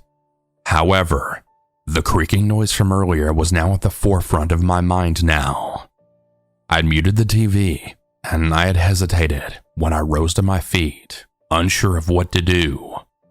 I tried to be rational, telling myself I was being a drama queen and that houses made noises all the time. The season was changing, and we'd only been in that house for just over a year. So maybe it was possible the house was just settling differently because of a temperature change, and I hadn't picked up on it yet. Besides, if someone was up there, I would know because I had a view of the hallway from the couch I was on, and I would have heard the door open anyway. This is when I started to think about how I technically left my house vulnerable to entry hours ago. But again, I told myself no one could have snuck in because it was my back garden. From the front of our house, you can walk up the side and be in the back garden, but the odds of someone doing that when I had the conservatory door open seemed very slim. So I told myself to get a hold of myself and just go upstairs and look. I couldn't resist the urge to be very quiet as I ascended the stairs, stopping every 2 seconds and just listening hard for any noise. The house was silent. Once I reached the top of the stairs, I looked inside the bathroom and there was nothing out of place. That made me feel better, and I walked into mine and my fiance's room. Our bedroom door was open, but we always kept the other 2 bedroom doors closed since we used one as an office area and the other was pretty much just empty, with only a spare bedside table inside it and maybe some of my fiance's PlayStation games. I looked around our bedroom and I saw that several of my books had fell off the shelf, as well as one of my ornaments.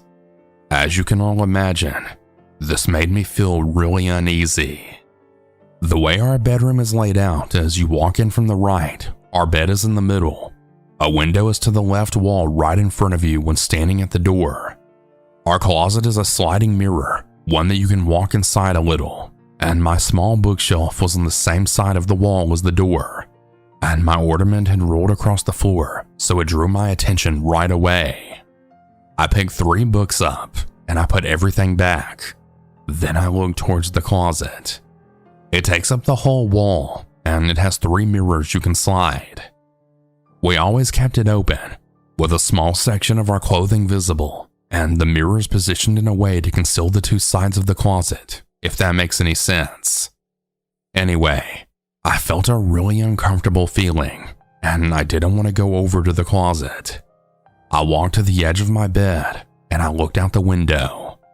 But with the corner of my eye, I was peering inside the closet. I didn't see anything, but I still felt very afraid. Something just felt off for some reason. I went back downstairs, and I texted my fiance about it.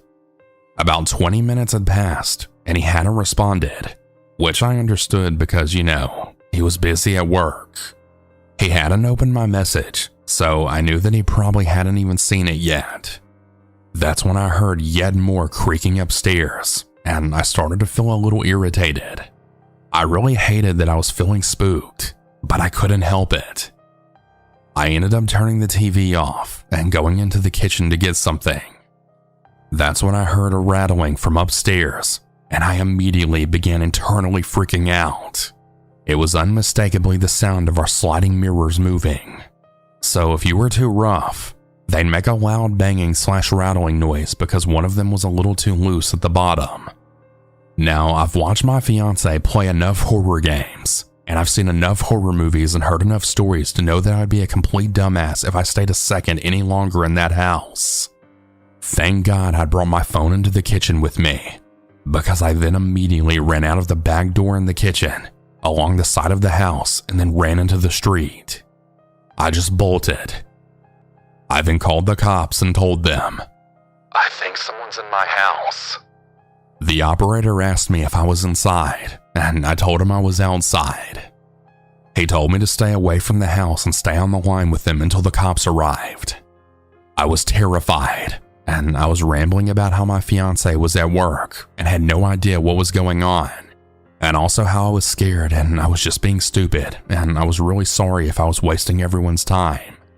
The operator tried his best to calm me down, and I was only waiting about 10 minutes before the police then arrived. They searched my house and the surrounding area, but they didn't find any intruder. However, they did find evidence that someone had been inside my house. One of the cops had went right inside my closet. and what he found still makes me sick to think about. Some of my clothes had male DNA on it. Yeah, the sticky substance you're thinking of is exactly right. It was on some of my clothes that were hanging up, as well as on the closet door and the back of one of the sliding mirrors. I don't know if the mirror rattled because the intruder got excited and hit it by mistake, or if he intentionally moved it. I was glad I got out of the house when I did, especially because he was clearly a sick pervert. A cop then drove me to my fiance's work, and he actually called me when we were on the way to his work. I told him what happened, and he immediately left and met us outside his workplace. He just hugged me as I cried into his shoulder. The cops had theorized that the intruder had escaped via one of the back doors. I hadn't locked the conservatory one because I had to take stuff out of the tumble dryer later, and I felt secure not locking it. There's a gate at the bottom of our garden, and you can run along the back streets, so the cops thought the intruder must have escaped that way. Since they had DNA, they assured me they'd do their best to try and find the creep. My fiance and I stayed with his parents for about 2 weeks after this incident because I was just way too scared to go home. I wanted the locks changed, so we arranged for that to happen. I also vowed to never leave any doors unlocked, as well as to never do any laundry with any doors open or unlocked. After weeks of waiting, the cops had told us that they caught the guy.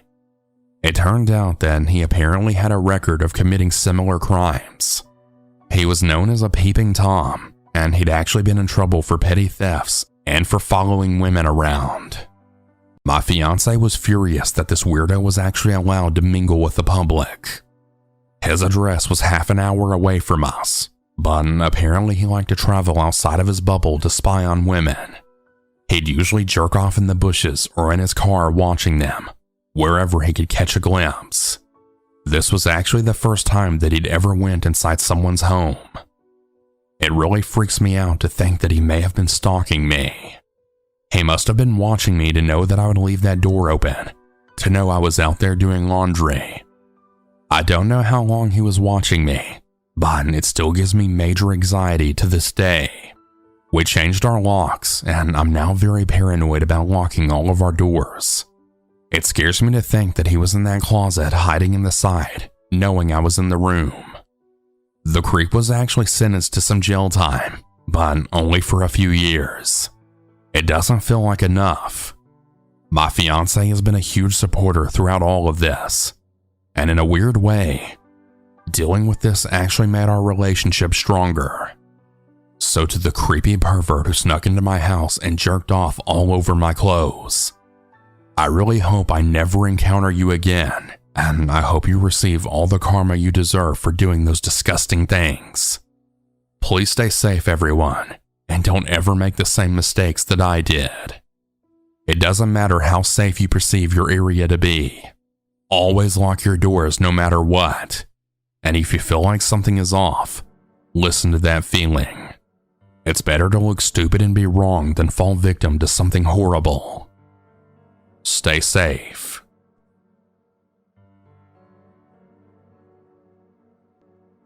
I'm a 36-year-old male, and I live in a ground floor apartment in a seaside town in England with my girlfriend. This incident occurred on a Saturday night. I was home alone because my girlfriend was having an evening out with two friends that she hadn't seen in a couple of months. I'm a night owl at heart, so I like to stay up late on the weekends, and I wanted to wait up anyway just in case her or her friends needed me to drive them home instead of getting a taxi. I'd planned to catch up on some YouTube videos and maybe play a game on my laptop. It was about 10:30 p.m. when I heard the sound of my front door handle moving. I paused the TV and listened, and I heard it again. It sounded like someone was rattling my door handle very quickly. I was confused because I wasn't expecting my girlfriend to be home or call me to pick her up until closer to midnight. So I headed to the door and looked out the peephole. The noise had stopped by the time I reached the door, and when I looked out the peephole, my blood then froze. I saw a man standing further away from my door, facing away from me, so all I could see was the back of his head. It looked like he had his head in his hands. I got a bad feeling in my stomach, and I decided to pretend that I wasn't home, figuring it was just some drunk idiot who got the wrong house. I went back to watch TV, but I had kept the noise lower than before. About half an hour passed, and I heard the same noise yet again. I was very on edge, and I immediately shot up and headed for the door. I decided this time that I'd open it, and I didn't ask him what the hell his problem was. I did just that, except when I opened the door, the guy just gave me a bewildered look before backing away. When I opened the door, I said to him, "Look, man, I don't know who you are, but I saw you trying to open my door earlier. If you don't leave right now, I'm contacting the police." I didn't recognize this man as a neighbor, and his eyes looked tired, with black circles underneath them, and he looked solemn. I stood there watching him as he backed off, before he went to the entryway to our apartment block and just sat there, head in his hands. I went back into my house, but before I did, I then said, "Just go home, man," and then shut the door. I wasn't sure if I should call the police because I didn't want to waste their time if the guy simply had the wrong house, which I felt he maybe had since he looked at me so confused. I shot a text to my girlfriend explaining the situation, and I told her to make sure she calls me when she wants to come home because I didn't want her to get a taxi and risk running into the guy outside. I told her to not cut her night short, and I was fine picking her up at any time, and that I'd drive her friends home too if they wanted. I knew she wouldn't be out until 4 a.m. because we're both too old to party like that nowadays, but I didn't want her to cut her night short either. I ended up turning the TV off and just sitting on my phone until my girlfriend called just after midnight to say that she was ready to come home. When I went to go get her, the apartment entryway was now empty, as were the stairs leading to the upper floors from what I could see. I didn't see the man again, although I was very vigilant walking along the street to my car. When my girlfriend and I got home, she told me that she thought that he was probably just a drunk and trying to get into a friend's house, and I agreed, although to me he looked more tired than drunk, but I guess you never really know. I have no idea if he knew someone in our apartment block or if he really was trying to do something more sinister. I just hope that he never comes back, and I'm really glad that we always kept our front door locked and bolted, because if I had it unlocked that night, he could have waltzed it right in and done God knows what. In 2006, my family and I moved into an old house. It was at least 90 years old and was in pretty good condition for a house that old. My parents bought the house as it was near the middle school I'd be attending and was convenient for both of my parents to get to work on time. Most of the time, I'd be home after I got out of school as my parents would still be working. I mean, sometimes one of them would get off early and come home, but that was rare. My parents didn't feel a need to get me a babysitter as I was 11, which some may argue as being too young to stay home alone, but I'd like to think of myself as mature and responsible. On top of that, being home alone would also guarantee some me time to get things done. Whether it be doing homework, playing video games, or even just neatening up the house, there'd always be something to do. One day, my parents had told me that they wouldn't be back until much later as my mom was going to go out with some friends and my dad was working overtime. I didn't mind it, of course, and told them to go do their thing and told myself that I would just treat this night like any other night I was home alone. On this night, there happened to be a thunderstorm which really set the vibe when being alone. Anyway, my mom leaves at around 5 and my dad is still at work. Having the whole house to myself, I take an hour to study for a science test and play a few video games on the Wii. With it being the early 2000s, the Wii console was the hottest thing of the year. Those who grew up during that era will probably know what I'm talking about. Mid-game, I start to feel a little hungry and decide that I'd pause my game and go downstairs to grab a snack. As I make my way down, I notice the hall light that leads into the kitchen had been turned on. This was particularly strange, as my parents never leave any lights on, as they're very strict about saving electricity, so I was surprised they had forgotten. Anyway, I make my way down the stairs and turn into the kitchen where I see a man crouched down by our food pantry. He's holding a hammer in his hands that he obviously took from my dad's toolbox. I cover my mouth and slowly back away and went back upstairs to call the police on the home phone. I try to speak very softly into the phone and tell the operator that there was someone in my house who I didn't know. The only description that I could give was that he was tall and wearing a white shirt. Being only 11, my description was anything but helpful. The operator had said that it could take a while due to the extreme weather, but to just hide for as long as possible. I go into my closet, trying my best not to make a sound when I hear heavy footsteps come up the stairs. All the while, I'm praying that he doesn't find me, as there was no possible way I could take him even if I tried. Then, as if things couldn't get any worse, they did. He's now at my door, and he's lightly tapping on it, asking to come in this deep tone of voice. The more he knocked, the more his voice changed into anger. He then starts pounding on my door saying, "You know I could break this door down too easily, right, little girl?" At that point, I'm screaming the word no repeatedly when I hear police sirens coming down my street. However, that didn't seem to faze him, as he kept pounding on my door before police came in, tackling him to the floor. I hear a lot of commotion happening outside my room before I hear a light knock on my door. I screamed, telling them no and that I didn't want to die. After I said that, I hear a female's voice tell me it's okay and that I could come out. I ever so slowly opened the door and was greeted to a female police officer and 3 other male officers restraining the man.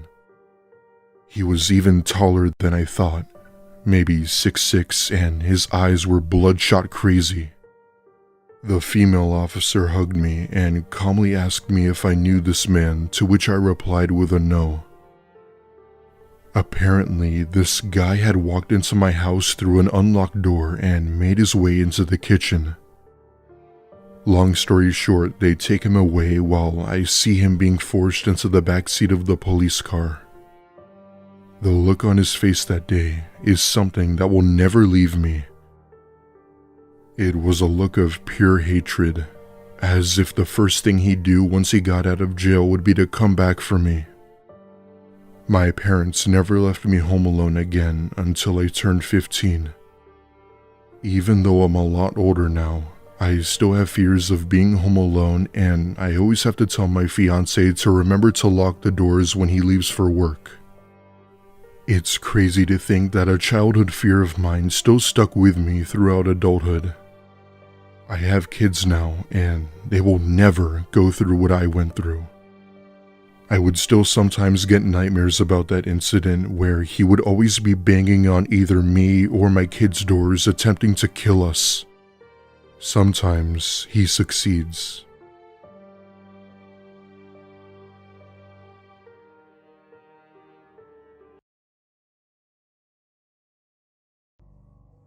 For context, I'm a female, and this happened just last week when I was in my first semester of college. I attended a community college right near my house, as it was more convenient for me to get to and from school. Anyway, last week I had just gotten home from my first day of classes and threw myself onto my bed to relax. Being at school for long hours was enough to make me exhausted, and sleep was the only thing I was looking forward to. I get some shut-eye for a good hour or so when I woke to my dog Mia barking. This was weird, as she almost never barks. I have a dachshund, big bark, small bite, and was the sweetest thing anyone could have, so when I heard her barking, I definitely thought it was strange. I dismissed it as her just barking at someone walking their dog or cat. However, it wasn't until her barks went from annoying to defensive, and that's when I get up to see what she was barking at. I could then see her barking into my parents' bedroom. She has her head up while barking as if she were barking at a person. The only problem was that there wasn't anyone there, even though she clearly knew something was there. At this point, I'm officially creeped the hell out while trying to get her to snap out of it. As I was about to approach her, she squeals back as if she was hurt or scared. I take a look at her and I see this minor gash above her stomach where I then covered it. Thankfully, there wasn't that much blood, but it still hurt her to say the least. I grabbed Mia and ran out of that house so fast to call the police. When my parents got home, I had told them about what had happened prior to them arriving. However, my parents are the type of people to take everything so lightly and lectured me about how I haven't been sleeping well enough and that it was all in my head. I know my story sounds crazy, but I saw it happen. I don't care if my parents believed me or not, as I know what I saw. Nothing has happened since, and my dog has gotten back to her normal self. This is by far the scariest thing I've ever seen, as I still can't find the words to explain it. I've had a few people tell me that it was just my dog being dumb, while others say it was something paranormal related. All of these theories were valid, but unfortunately, the second one seems more plausible.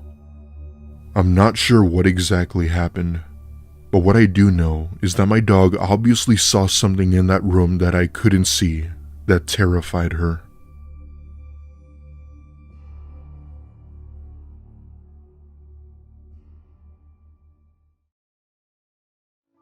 When I was an infant, I was in a freak accident where a gun in the back of my parents' pickup had actually misfired and the bullet went through my mom's wrist, both top and bottom, and then the bullet entered through my left foot right on the side and up through the top.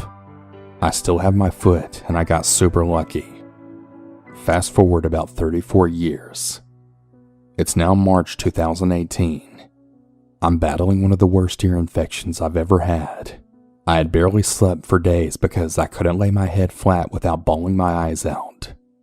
My fiance Steve had been working construction and he takes sleeping meds in order to fall asleep. So we go to bed on this Thursday night as he had to work early in the morning on the Friday. I was finally beating the ear infection, so this night I was totally out, sleeping so heavy for the first time in days. I awoke to a noise but just assumed Steve was getting up to go to the bathroom or something. So I dozed right back off, but then I heard yelling. I'm in a brain fog and my brain isn't awake or processing anything. I heard more yelling, so I remember jumping out of the bed and standing up in the dark, and I was able to comprehend that it was Steve yelling. For some reason, I thought that maybe the cops were in my house or something, but the first words my brain actually understood were, Give me the money. Wait, what? The cops don't yell that. What the hell's going on here? Steve is buck naked in all his glory, charging at these assailants, and then he slams our bedroom door, trying to keep them from getting into the room where I am. These bastards try swinging the door open, and Steve slams the door shut again. All of a sudden, I start hearing popping noises. They were actually shooting at us. I watch Steve Spider-Man around the room, trying to not take a bullet, but keeping our door shut so they can't get to me. I hear Steve yelling, Get the gun! Get the gun! And my brain is thinking, why on earth would I charge these intruders and get their gun? Like I said before, I was sleeping super hard and the brain fog in my brain in stupid mode. I finally realized that he's talking about getting our gun. Yeah, I'm a dumbass. So I click the light on, grab our gun, and then hand it to Steve. These junky piece of shit intruders have now ran out the very same way they came in. Through the back door. Apparently my idiot roommate hadn't locked the back door. Anyways, I'm now shaking and I'm damn near hysterical at this point. Steve was grazed by 2 of the 6 bullets that had been shot at us. I spent an entire month tending to his wounds and nursing him back to health. We also got a dog and we installed a home security system. I sometimes still put a chair under the doorknob some nights, and I haven't had a good night's sleep in like 2 years. Most nights Steve would have slept right through anything due to the meds, and I would have woke up to them. But by some miracle he heard them first and protected me and himself like a true hero. He wasn't even supposed to be home yet. He was supposed to be in Florida until the next week, but came home early. I absolutely tremble at what these 2 armed robbers would have done to a woman all alone sleeping heavily and having no clue that they were there until it was too late. I think that I'm cursed, or that the people who love me the most always end up having to take a bullet for me. My mom did it first, and now my fiance has too. It scares me to tears to think that anyone that's close to me keeps having these freak gunshot incidents just for being close to me. To the dirty scumbag piece of shit intruders that broke into my house and took away my sense of security, I really fucking hope karma gets you.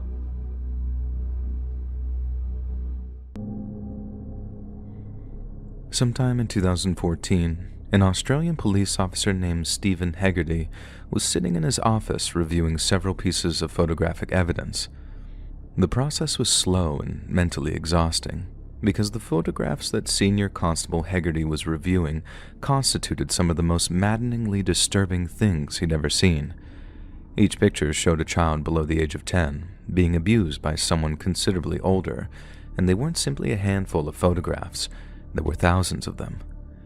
Sometimes the abuser was female, most of the time they were male, but all had gone to considerable lengths to obscure their faces, along with any distinguishable tattoos, scars, or marks. At least, so they thought. As Hegarty continued to study the horrifying photographs, he suddenly noticed something small and seemingly insignificant. On one of the abuser's fingers, just below where flesh met fingernail, was a small, dark freckle.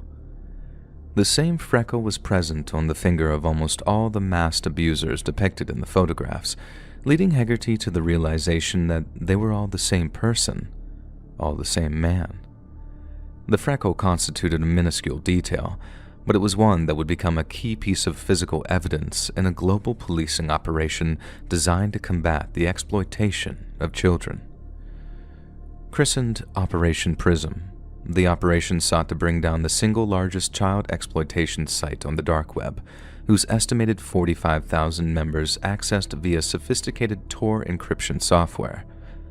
The Australian division of the investigation team, headed by Hegarty and dubbed Task Force Argos, had discovered that the man running the site was actually a fellow Australian and was most likely living in the southernmost area of the country. Yet despite having a rough idea of his location, the man's identity remained a mystery. The only thing police had to go on was the 4-letter username he used when communicating on the site: Surf. A few weeks later, South Australian Assistant Police Commissioner Paul Dixon received a call from an officer at Task Force Argos. All they said was, "We had a potential target in our jurisdiction," Dixon later said. But at that stage, we didn't know his name, who he was. We didn't even know he existed. All we knew was the username Surf. The global investigation into the website, the name of which has been kept a closely guarded secret, went public in 2011 when a German man was arrested on charges of exploiting children. This is how police first learned that the website's owner was operating out of South Australia. Having shifted their attention to the region, police managed to arrest a high-ranked member of the site who was living in Queensland. Police had hoped that the man was the mysterious Surf, but to their dismay, he was not. However, the man revealed that Surf was indeed Australian and confirmed that he was operating from the south of the country. Another break in the case came in early 2014, when Dutch police raided the apartment of a suspected child abuser and seized his electronic devices. Then, after analyzing his computer's hard drive, investigators discovered that the man had ready access to the notorious website and demanded he hand over his credentials. Using the man's login details, police managed to access the site, then began analyzing the metadata from a number of different photographs. Almost all of them had been taken by the exact same make and model of camera, a compact variety of Panasonic. Wherever Cerf was acquiring his illegal content, more than 90% of it appeared to be coming from the exact same source. Officers from Task Force Argos began trawling the internet for any other mentions of a user named Cerf. It took weeks, but they found one. On a forum dedicated to discussion between owners of four-wheel drive vehicles, officers discovered that several posts had been written by a user named Cerf. Cerf claimed to be an experienced off-roader and appeared highly opinionated regarding the best kinds of tires and suspension to use to ensure a vehicle was truly suitable for all terrains. But what officers noticed almost immediately was the near-identical style of typing. It was undoubtedly the same Cerf from the infamous unnamed website. They just had to find proof. 2 days later, after trawling through thousands of Cerf posts and comments, police made a breakthrough. Many of the links Cerf had posted were broken and brought back nothing but 404 pages. But one worked, and that one was all they needed. Officers found themselves staring at a Volkswagen Amarok, a crew cab pickup truck produced by VW since 2010. But most importantly, the truck's registration plate was visible, and after plugging it into the national database, a single name came back: Shannon McCool. Following a preliminary background check, police made a truly harrowing discovery. Shannon McCool, one of the biggest purveyors of child exploitation material on the planet, had been working with children and young people through various volunteer programs for the better part of a decade. But what's worse is at the time of the background check, Shannon was a full-time employee of South Australia's Department for Child Protection, meaning he had direct access to dozens of highly vulnerable children. Officers from Task Force Argos leapt into action, gathering as much data and evidence on McCool as possible. If they wanted to guarantee a conviction, they needed as strong a case as possible, but that meant biding their time and allowing McCool to continue operating the site, causing irreparable harm to an untold number of innocent children. As the investigation progressed, police made yet another disturbing discovery. During the summer of 2013, an anonymous tipster contacted Shannon's employer, the Department for Child Protection, claiming he'd made an inappropriate comment regarding one of the children in his case. Shannon was suspended for 3 months pending an official investigation, but incredibly, was permitted to return to work following vehement denials and a general lack of evidence. Investigating police officers were understandably nauseated by these new details, and it was clear that McCool posed a clear and present threat to the safety of children everywhere. But it was also through their careful analysis of McCool and his likeness that they made their biggest breakthrough yet. One of the officers from Task Force Argos had been given a very unusual task. He was charged with identifying which of McCool's social media photos showed his hands in any kind of detail. Since the abusers present in the photographic evidence went to great lengths to conceal their faces, the only thing that truly set them apart were their hands, or more specifically, their fingers. This meant the officer in question spent hours upon hours cropping images of McCool's hands, along with the appendages of many others suspected in the trafficking or exploitation of children. These images were then painstakingly digitally enhanced until ready to be used as possible identifiers for the abusers in the photographs. Then one day, Senior Constable Stephen Hegarty came to visit the officer at his station to see how he was progressing.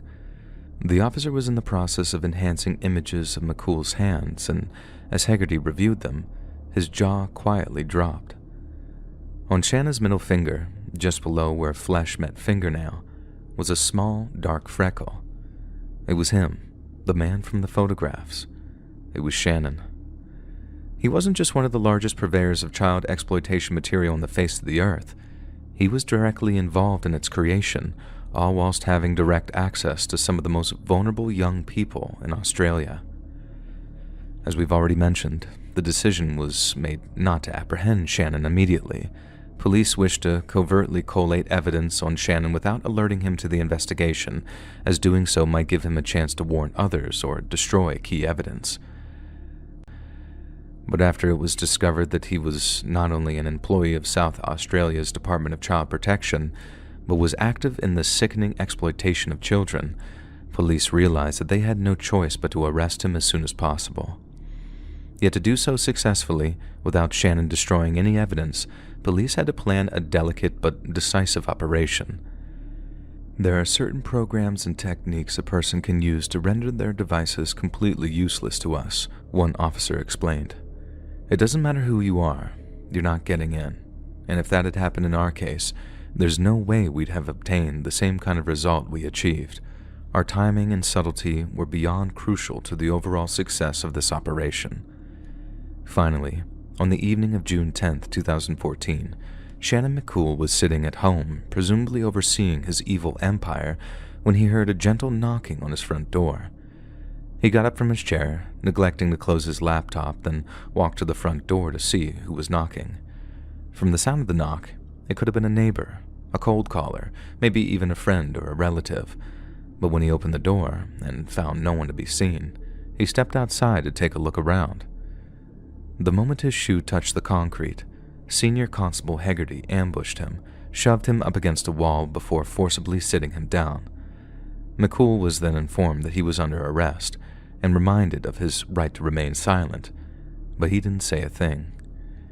Hegarty later said that McCool appeared shell-shocked, almost as if he hadn't expected any kind of legal repercussions whatsoever. Yet as law enforcement's reasons for raiding his address became obvious, McCool turned pale, then stared into space as if drifting off into catatonia. He was finished. Life as he knew it was about to change forever. Within minutes of McCool's apprehension, officers from a vast array of Australian policing agencies were swarming around his apartment. Senior Constable Hegarty had been the first into the lounge. There, on a small brown coffee table, sat McCool's Toshiba laptop, still connected to an external hard drive that no doubt contained a trove of sickening material. Hegarty found that McCool was running a sophisticated variety of encryption software, but it was one that cybercrime detectives were quite easily able to bypass, and once they did, it was simply a case of clicking a few links before officers gained full access to one of the largest caches of child exploitation material ever uncovered. Police even recovered the same Panasonic digital camera used to produce the vast majority of McCool's collection, meaning the case against him would be even easier to prosecute. It took Task Force Argos almost 2 weeks to identify just 7 victims from the thousands upon thousands of obscene photographs. It was a slow, painstaking process, and much of it involved contacting the children's charities that McCool had been involved in. Most kept detailed files on the children that had been in their care, and after hundreds were delivered to their offices, Constable Hegarty and Task Force Argos set about physically comparing the children with those found in McCool's content. 7 of them were physically identical to those in the Department of Child Protection's files. I was satisfied that there were 7 victims, Constable Hegarty later said. We examined everything, cross-referenced times and dates the children were under his care. It all matched. The worst thing is, we don't even know if that was all of them. There could have been more. We can never be 100% sure. Another piece of evidence Task Force Argos had to fall back on was an exact handwriting match between McCool's and certain pieces of writing displayed in the photographs. It's common practice among those who manufacture these indecent images of children to create so-called proof pictures. Creators use several different techniques, but one involves a handwritten message from the abuser, detailing the date, time, or their username. This was the technique McCool used, and it provided evidence that Task Force Argos were only too happy to add to their already burgeoning arsenal. I think I identified 14 photographs where he had handwritten something on a post-it or a piece of paper, Constable Hegarty explained. He would actually place these notes on the child just prior to or during the abuse taking place. From examples of handwriting taken from his house, we managed to compare it to that in the images. Again, it was a dead match. Once McCool realized just how much evidence was stacked against him, he offered his complete cooperation with the ongoing investigation. Hegarty accepted the offer, but it wasn't a confession he was interested in. Task Force Argos had more than enough to put him away for life, so the one thing McCool had to offer them were the identities of the remaining children he was documented as abusing. He agreed to interview with Constable Hegarty, with the several other officers gathered in the adjacent room, a lengthy question and answer session commenced. The priority was identifying the remaining kids, Hegarty said, and at that stage, I was confident that we were going to get the right result. He told us 4 names, then claimed that he couldn't remember any of the others, of which there were dozens. McCool also answered questions regarding the dark web hell trove that he owned and operated, and although he tried to minimize his involvement in the actual abuse, some of his responses shook even veteran officers to their core. When asked how involved he was with the day-to-day running of the website, McCool stunned those in attendance by explaining the sense of pride his sickening collection gave him. It was bizarre, one of the witnesses explained. After the first interview, we just sat in the car park for a while, unable to speak. I think we were just a bit blown away by the magnitude of what McCool had said. After 2 more hour-long interviews, Hegarty realized just how manipulative and malevolently intelligent McCool really was. His methods were shrewd, to say the least, he explained. I think this is one reason why his victim range was so young. As soon as he thought a child would be capable of reporting anything, he would shy away from them. He would be very selective of who he targeted as victims. Constable Hegarty had no doubts that McCool would have continued abusing children if he hadn't been apprehended. He was waiting for his next opportunity, that's my honest belief.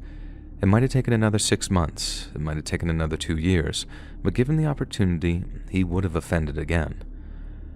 Following his sentencing hearing on August 7th of 2015, McCool was sentenced to 35 years in prison, with a non-parole period of 28 years. However, in April of 2018, his 35-year sentence was reportedly reduced by 2 to 3 years after he assisted in the identification and capture of a prolific Danish criminal. After learning of the sentence reduction, the father of one of McCool's victims spoke to a journalist from Australia's ABC News. I don't like that he is getting a re-sentence because he has got no remorse at all, the man said. He didn't even say thank you. He was sitting there with a smug smile on his face the whole time. I suggest to McCool and any other person who has ever hurt a child to stand up and start thinking about the children and stop thinking about themselves. These children are living with a lifetime of hurt, while their abusers get 3 meals a day and a roof over their head. Usually, prisoners who help police capture their fellow criminals are greatly rewarded for their efforts. The presiding judge could have given Shannon McCool a much greater discount on his sentence. Instead, he defended his decision to grant just 2 to 3 years. Your cooperation has not been complete, particularly relating to a serious matter in this jurisdiction, he said. That does not reduce your discount, but shows that there are matters that you still keep secret. Your contrition and remorse remain equivocal and uncertain. Perhaps, in this case, the judge is onto something. Shannon McCool has since claimed to be repentant of his actions, and has professed a desire to continue his cooperation with the authorities. But in all likelihood, his motivations amount to little more than a desire for self-preservation. Perhaps the best insight into how Shannon truly feels regarding his crimes against humanity is a 5-word comment that he left on his website's message board.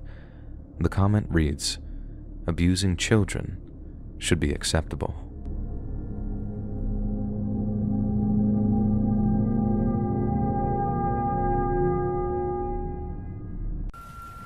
I've been on the deep web many times before, but the creepiest thing that ever happened to me took place about a year ago. One night, I was especially bored, and I was in a chat room where a user sent me a link to a game.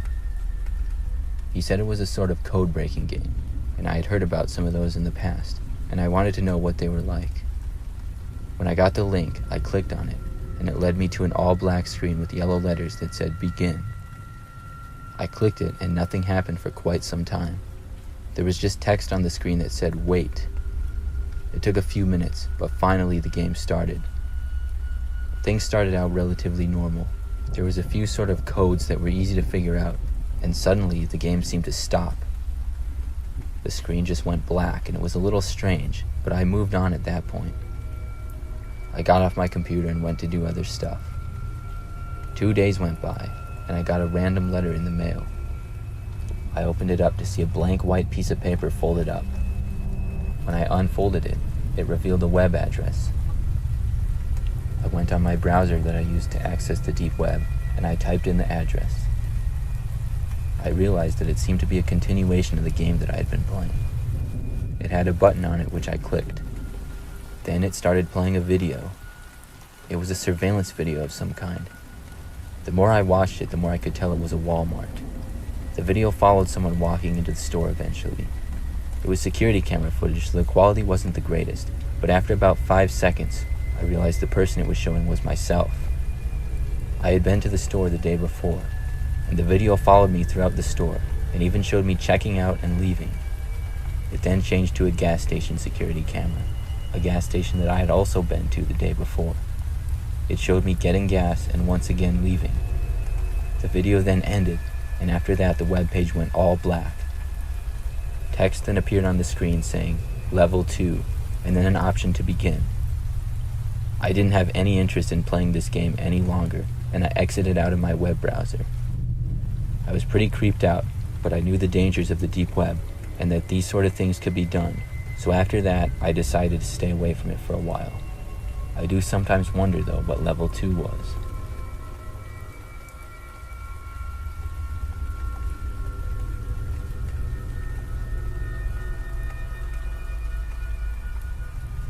This story takes place a few years ago when I was in high school. I was about 15 at the time and was home with my older brother who was a senior in high school. It was a rainy night and our parents were both gone. We were sort of bored and had always been a little curious about the deep web, so we decided to go on it and give it a try. My brother said he knew how to access it, and we used an old computer in the basement because we were afraid of potentially getting hacked or something. Still, we were very curious, so after my brother was able to get into the deep web, we searched around some random stuff before finding a chat room. We talked a little bit in the chat room to some people, and before long, we were sent a link by a user with no context. I warned my brother not to click the link, but he did anyways. As soon as it was clicked, the computer locked up. Then the screen went all black. It caused the whole room to go pitch black, as we had all the lights off in the basement and could only hear rain falling from outside. We thought the link had crashed the computer and maybe even broke it. I figured it was some sort of prank by the user. My brother tried pressing several keys and even moving the mouse around, but nothing happened. We decided to leave the basement and went back upstairs, thinking we had broken the old computer. We discussed what to do for a couple minutes and then went back downstairs. But when we entered the room that the computer was in, we froze. The computer screen had what appeared to be a man in a really creepy clown mask with a black background. He was just staring into the screen and smiling. We thought it was some sort of creepy video, until the clown pointed at my brother. My brother moved farther away, and the clown continued to point at him as my brother went across the room. This caused my heart to start pounding. The clown then turned and pointed at me, and then waved his finger for me to come closer to the screen. My brother then quickly ran up and covered the webcam that we had on our computer. Then he yelled at me to turn off the computer. I ran up and pressed the power button, but the clown stayed on the screen. Nothing was happening. I then went to the wall and unplugged the whole power strip from the wall outlet, and the computer finally turned off. We both had to take a minute or two to catch our breath. We left the old computer in the basement unplugged for a few days, but afterwards it seemed to work just fine.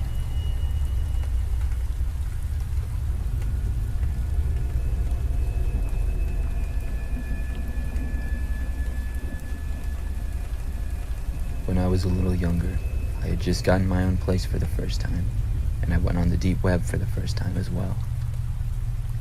I had heard about it for a long time when I was a kid, and I guess my curiosity eventually got the better of me. When I went on, I searched for games because I wanted to know the kind of games that were on the deep web. I've always been a bit of a gamer. I explored many different websites, just kind of browsing around. They had a lot of pretty normal types of games, and then a few weird ones as well. Over the next week or so, I explored the deep web and played around with a few games. Then one day, I came across this really weird looking game that was sent to me in one of the gaming forums I went on. I clicked on the game, and I saw that the graphics were sort of crude and looked like the 3D graphics from an early 90s video game. I decided to play the game, and when it started, I was a character in a house. I walked around the house for a little bit and realized that the house in the game looked exactly like my house in real life. Obviously, the graphics weren't the best, but it was blowing my mind how accurate it was. Things from tables and chairs to where my TV and couch were was completely accurate. I was getting really creeped out the more I walked around the house in the game, and I didn't know how this was possible for anyone to know all this information. Then out of nowhere in the game, I saw another user come in. It was someone wearing all black and a ski mask, and they were in my house. I started to run away from them in the game, and then it started to glitch out really bad. The game ended up freezing up and then crashing about a minute later. The experience was enough for me to want to be done with the deep web. I ended up deleting the browser I had used to go on it after that. A couple of days later, though, I woke up in the middle of the night to a notification on my phone. It was my doorbell security camera detecting activity at the front door. I nervously clicked on it to see what it could be, hoping for nothing. But when I clicked it, I saw a man dressed in all black and a ski mask walking up to the front door. He just stood there for a little while and looked into the camera. He then waved slowly and turned around and walked away. I kept watching, but he didn't return. I stayed up the rest of the night, and since that incident, I haven't had any interest in going back on the deep web.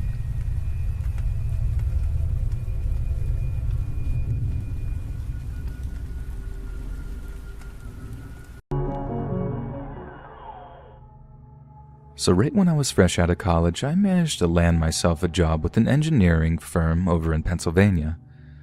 It kind of sucked having to move away from Rochester, New York, where all my friends and family were, but the salary this firm was offering was so sweet that I just couldn't turn it down. So I went online and got looking for apartments just outside of Philly, eventually finding an advert for a guy who was looking for a roommate for a super swanky apartment. I mean, this place was really nice, and I could get why the guy would be looking for a roommate to split the rent with, especially since he seemed to be a younger dude who was probably in a similar position as I was. However, I didn't have the time to drive down to actually look at the place or meet the guy in person, so I pretty much did all the arrangements by phone, which maybe, now that I look back on it, was my first big mistake. So I moved in with this guy, Daryl, who was super chill and pretty much spent all day playing 2K since he worked nights.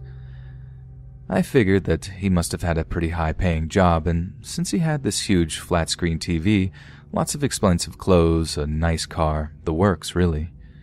We didn't talk all that much, since we were on such different schedules, but eventually, when I asked him exactly what it is that he did for a living, he gave some super vague answer about having some kind of accountancy job. And no matter how much I pressed him for details, he always gave some wishy-washy answer until he got tired of the questions and changed the subject. Like a lot of you reading this, I started to suspect that Daryl wasn't quite telling the truth about what he did for a living. Like not once did I see him wearing anything like a shirt and tie.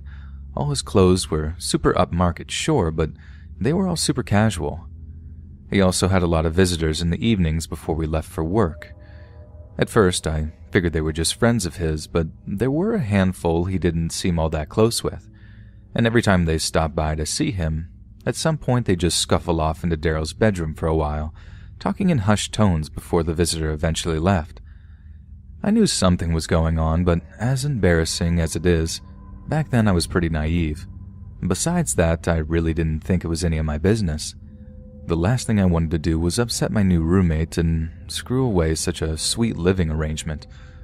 So, this one Saturday, I'm in the local 7-Eleven just like a block away from the apartment when this dude comes up to me as I'm looking at coffee and asks me if I'm the guy who lives with Daryl. Obviously, I'm all like, yeah, good to see you, dude. I didn't recognize the guy, but I figured that he'd visited the apartment one time and I just couldn't quite remember his face. He's being all friendly and whatnot, making small talk about this and that before he asked if I know whether or not Daryl was at home right then. I told him I didn't know, but that since it was like mid-afternoon that he probably was since he worked nights, whatever that entailed. And the guy's all like, okay, cool, I might stop by and say hi. And all this stuff, then makes some excuses and leaves the store. I pick up a few things and head back to the apartment, half expecting to see the guy from the 7-Eleven when I walk through the door. Only he's not there, and when I tell Daryl about how I saw one of his buddies in the store, he has no idea who I'm talking about. Even when I describe the guy in quite vivid detail, he has absolutely zero clue who I'm referring to. He starts reeling off names, asking if it was Deshaun or Robbie or Angelo, and it's then that I sort of realize that the guy haven't given me a name at all. Which is weird, right? I mean, I thought it was. You think the dude would have been like, tell him such and such said hi, or at least something like that. I didn't really think anything of it at the time, but Daryl seemed just a little too freaked out by the encounter for my liking, and in the moments after I told him, he marches off into his bedroom and stays there for the rest of the evening, talking to someone, I'm guessing on the phone, in those same hushed tones that I was used to hearing. A few days after this, I'm walking back up towards the 7-Eleven to grab some milk for coffee when I see the same dude that hadn't given his name parked up at the side of the road. He calls out to me, greeting me and making chit-chat in that same warm way he had before again asking if Daryl was home. This time I straight up lie to him, telling him that, yeah, Daryl was home, only this time he was with a bunch of his friends playing 2K. He wasn't. He was actually out visiting family across the city, but there was something about this guy that I really didn't like. I quickly make an excuse telling him I had to go, and it was only then that this guy's demeanor started to change. He wasn't all smiles and laughs anymore. He just eyeballed me as I walked away, and he was still there when I walked back, just watching me as I walked towards our apartment. I should have seen it coming, and I feel like such an idiot for not knowing what I was headed for. But I guess in hindsight, it's always 2020. Because a couple of nights later, I was just about to catch some sleep when Daryl finally comes home from work. He seems a little shaken and asks me if anyone had called by the apartment that evening. I tell him no, it's been pretty quiet, but the answer doesn't satisfy him. He asks me if I'd seen anyone at all, anyone hanging around the area that I didn't recognize. I'd already told him about the second encounter that I'd had with the 7-Eleven guy, and this time it had creeped him out even more. He asked if I'd seen that same guy at any point that evening, and I told him no, that I hadn't seen him since that weekday evening. I turned the whole thing around and asked him why he was so nervous about this, if anything had happened at work that evening, but he was his usual cagey self.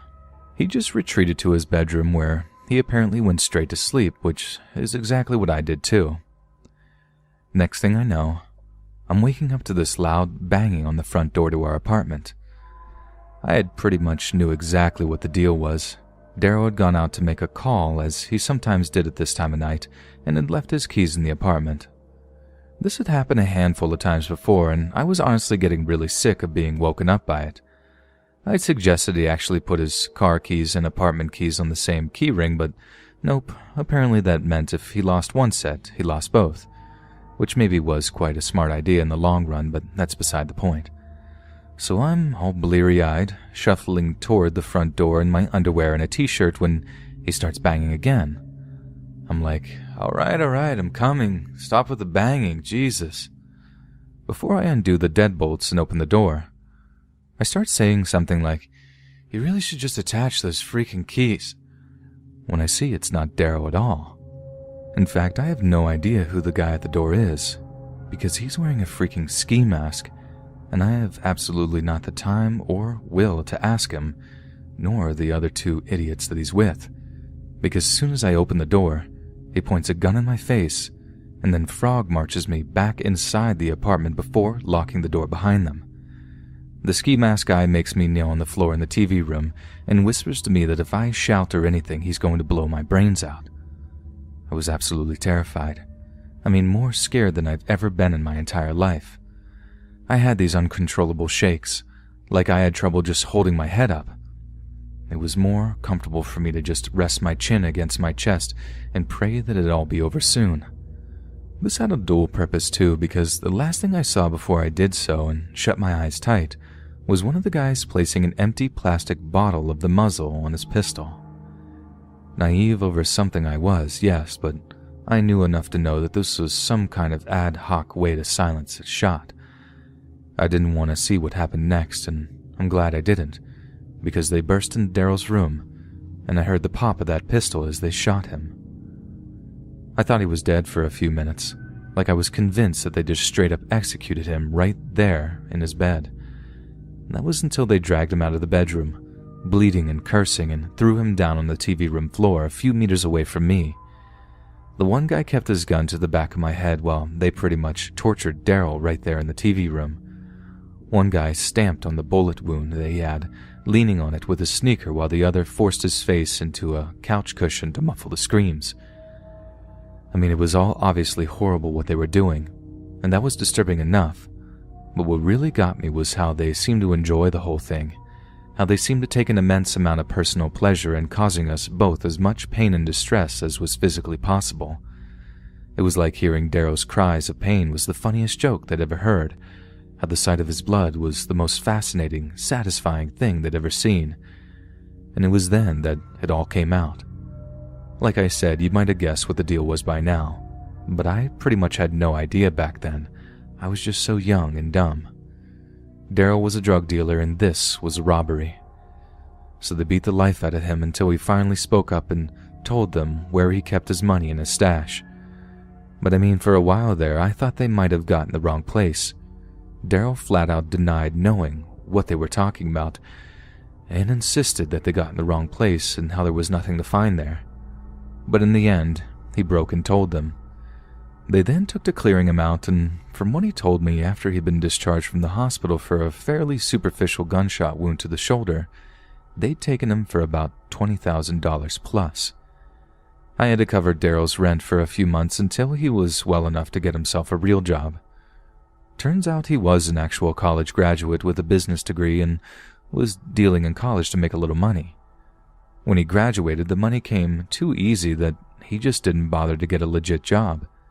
He wasn't a gangster. He just didn't have that kind of personality, which I suppose is what made him the perfect prey for the actual criminals that broke in that night. We got over what happened, but obviously Daryl still has this big old scar on his shoulder, a reminder of one of the worst nights of our lives, one that'll always be with us no matter where we go, or what we do, or who we become.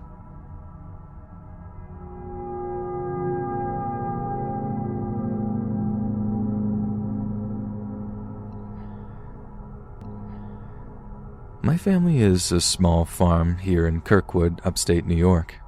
We grow a few veggies, keep a few chickens, nothing too spectacular, but it's home and we love it. But a little while ago, back in early 2019, we got woken up by something in the middle of the night that scared the absolute life out of us.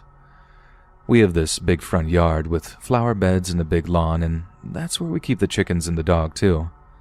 So me, my mom, and my dad were all sleeping one night when we're woken up by this huge crash in the front yard. I can hear our dog barking really, really loud and violently before there's like this yelping sound from it and he goes quiet.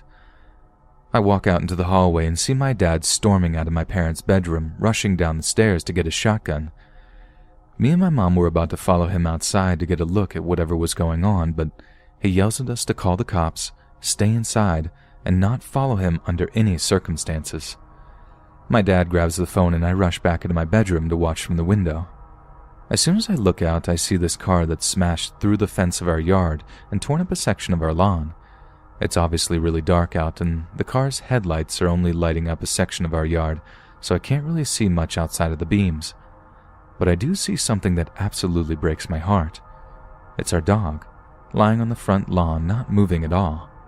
He looked really hurt. Something had really messed him up. But given that he was barking after the actual smash of the car, it couldn't have been the impact that hurt him so bad. Something else entirely.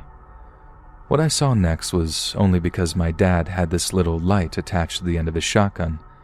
He starts shining it around the front yard as I hear my mom calling 911 in the hallway, telling them that something horrible had happened at our address and for them to come as quickly as they could. Then my dad shines the shotgun light over towards the chicken coop, and I saw something that I continued to see in my nightmares for a long time to come. It was a man, completely naked from head to toe, kneeling among torn-out feathers and broken bodies, and he was sinking his teeth into the flesh of a still-living chicken that he held tight in his grip. Every time he bit into the chicken, it would flap and shake, making the most awful screeching noises as he tore more raw flesh from its body. My dad racked a shell into the chamber and started screaming at the guy to get out of the chicken coop. But the guy barely listens at first, just carries on ripping this big brown chicken apart with his bare hands and teeth. And by the time he does actually start listening to my dad, God, it was horrible. He looked right into the light of the shotgun so that his face was perfectly lit up, and he smiled. There was blood and feathers all over his face and chin.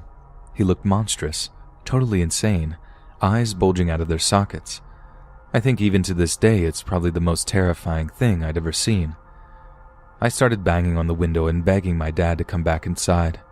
I was so scared the guy was going to attack him or something, and if he did, that Dad would shoot him. And I know it's maybe a little lame of me, but I just didn't want to see any of that. I was already distraught from seeing our dog just lying there all lifeless on the lawn, and I know I wouldn't be able to handle it if anything had happened to my dad.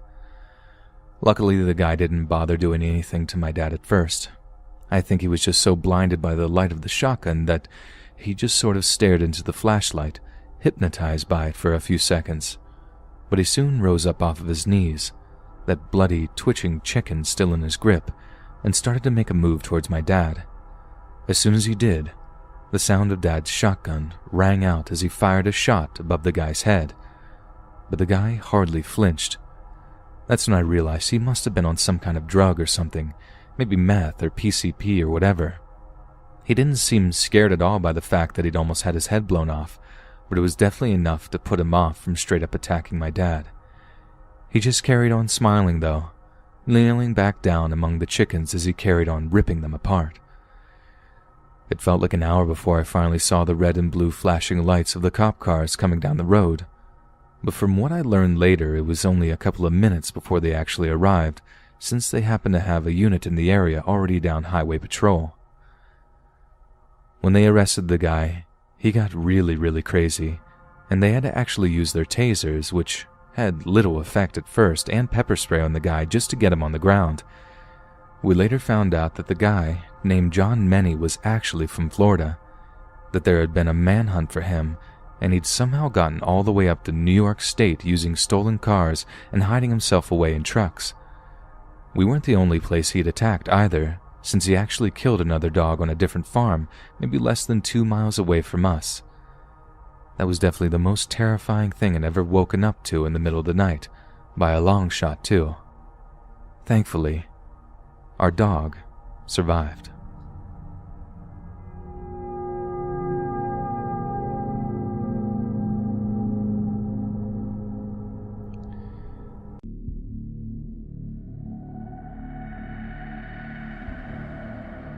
I live in a town of about 11,000 in rural Wisconsin, not by preference, but for a job. We are moving when I get a better one. I was on my way to my employer's house. He runs the company out of his basement until we get new office space. I was being tailgated bad by a ratty blue car and a white bald guy. I drive a Kia Soul, which has a flat back end, so if I can't see your headlights, you are a mere few inches off my butt, and you will get me tapping my brakes. This guy did. He honked at me. Whatever. I flipped him off and slowed down to 5 miles under the speed limit. There wasn't anyone behind him, so I wasn't ruining anyone else's day. He had chances to pass me on the county road, but didn't.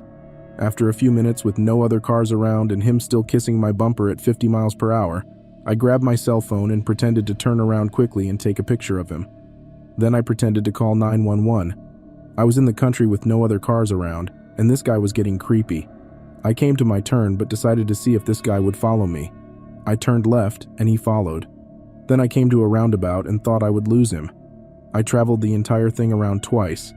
He followed me. At this point, I knew he was messing with me, trying to scare me. Well, I decided to let myself be late for my meeting. I began to drive to the police station. He followed me the whole way there. I pulled up and parked, ready to run inside. I thought he would leave. Nope. He parked right next to me and just stared at me. And he pulled up on my side of the car, close enough that I would have had a hard time opening the door all the way. He was in his 40s, I'm guessing, wearing sunglasses and a creepy smile. He was wearing fairly neat clothes, nothing scary there. The interior of the car was pristine. I was looking for a gun. I should mention here that I'm training to be a behavior analyst, and while I work with kids right now, my hobby is criminal behavior and profiling. I was seriously trying to read this guy. A few seconds went by and I grabbed my phone again, this time intent on calling 911 from the police station parking lot. As I dialed, he rolled his passenger window down, said nothing, rolled it back up, and took off. I went inside and told an officer what happened. Sadly, I was too focused on not crashing to get a plate. Apparently, there have been a lot of complaints about tailgaters recently, multiple with a blue car. I filled out a report with the officer, and they gave me a card for victim services and a local women's shelter, just in case he followed me home one night and I didn't feel safe, but I live in a secure building with my fiancée. I went out to my car, and there was a note on the windshield. All it had on it was a smiley face, serious horror movie stuff. I took it back inside. The officer said he'd call me a few times during the night and I should avoid going anywhere alone for a while. He did call twice and said he was patrolling my parking lot during his night shift. This is a small town, and the attitude around here is very communal, so I feel safe in that someone will back me up. If I ever see this guy again, no question, I will call the cops and lead him straight to the police station again. I also told my fiancé that I will post my work schedule, or even when I have to leave for another reason, and that if I don't text him within 10 minutes of my estimated arrival time, he should call the police.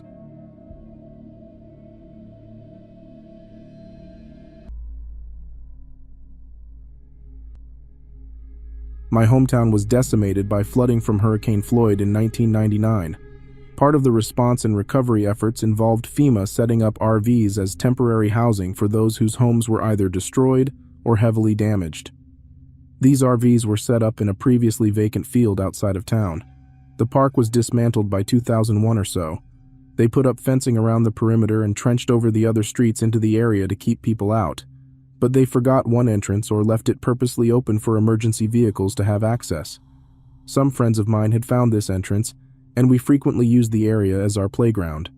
We would go back there to set off fireworks, turn the streets into a race course, and to have sex with our girlfriends.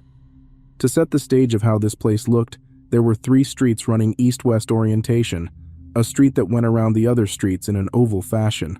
The grass was very overgrown and about 4 feet high. The south and north sides of the area were wooded, and the east side had large dirt berms that were about 20 feet high and had been placed there when the site was graded in 1999. They normally provided a climbing challenge for our SUVs. On this particular day, my girlfriend and I were parked on one of the east-west streets amongst the tall grass to remain hidden. We got undressed to have sex in the back seat of the car. As we began, I noticed movement in the corner of my eye. I turned to look, and there was a man coming over the 20-foot-high dirt berm. He was wearing denim overalls, and in his left hand was a full-size axe. A wave of fear washed over me, and I yelled out, "Oh my God!" My girlfriend popped up to look out the back windshield and let out a scream, asking, "What are we going to do?" Frantically, I started looking for the car keys. There was a pile of clothes on the floorboard, and I couldn't find them. I looked out the back, and he was getting closer. I could see his face now, emotionless with a blank stare. I started grabbing clothes and shaking them, hoping to find the keys. They popped loose and fell to the floor. I grabbed them and immediately jumped into the driver's seat, still completely naked. I started the car, and from the back seat my still naked girlfriend screamed, "Go!" I looked in the rearview mirror as I put the car into drive, and he was now within about 50 feet of the car, the same blank look on his face, but he was staring at the car with the axe still in hand. I didn't even fasten my seatbelt, and was still fully nude as I floored the gas, kicking up rocks everywhere as the tires spun while I sped away from this man holding the axe. We got out of the abandoned FEMA park as quickly as I could drive the car without crashing. My girlfriend was hysterical the whole time until we got back to the main road and were safe. We stopped about a mile up the road on the side of the road to put our clothes back on and de-stress. I don't know where this man came from, as there are no houses within a mile or so of the old FEMA site. He seemingly came out of nowhere. I also did not see any other cars at the site as I had done a lap around the park before we chose our spot to park. I'm not sure what his intentions were, as he never said anything to us, and I know he saw us panicking in the car. Whatever his intentions were, I know they weren't good. The look on his face and the axe in his hand made that abundantly clear. I went back with a few friends a few days later and found no place this guy could have been lurking, and there were no signs anyone had been camping there. To this day, it's one of the scariest events I've ever been through.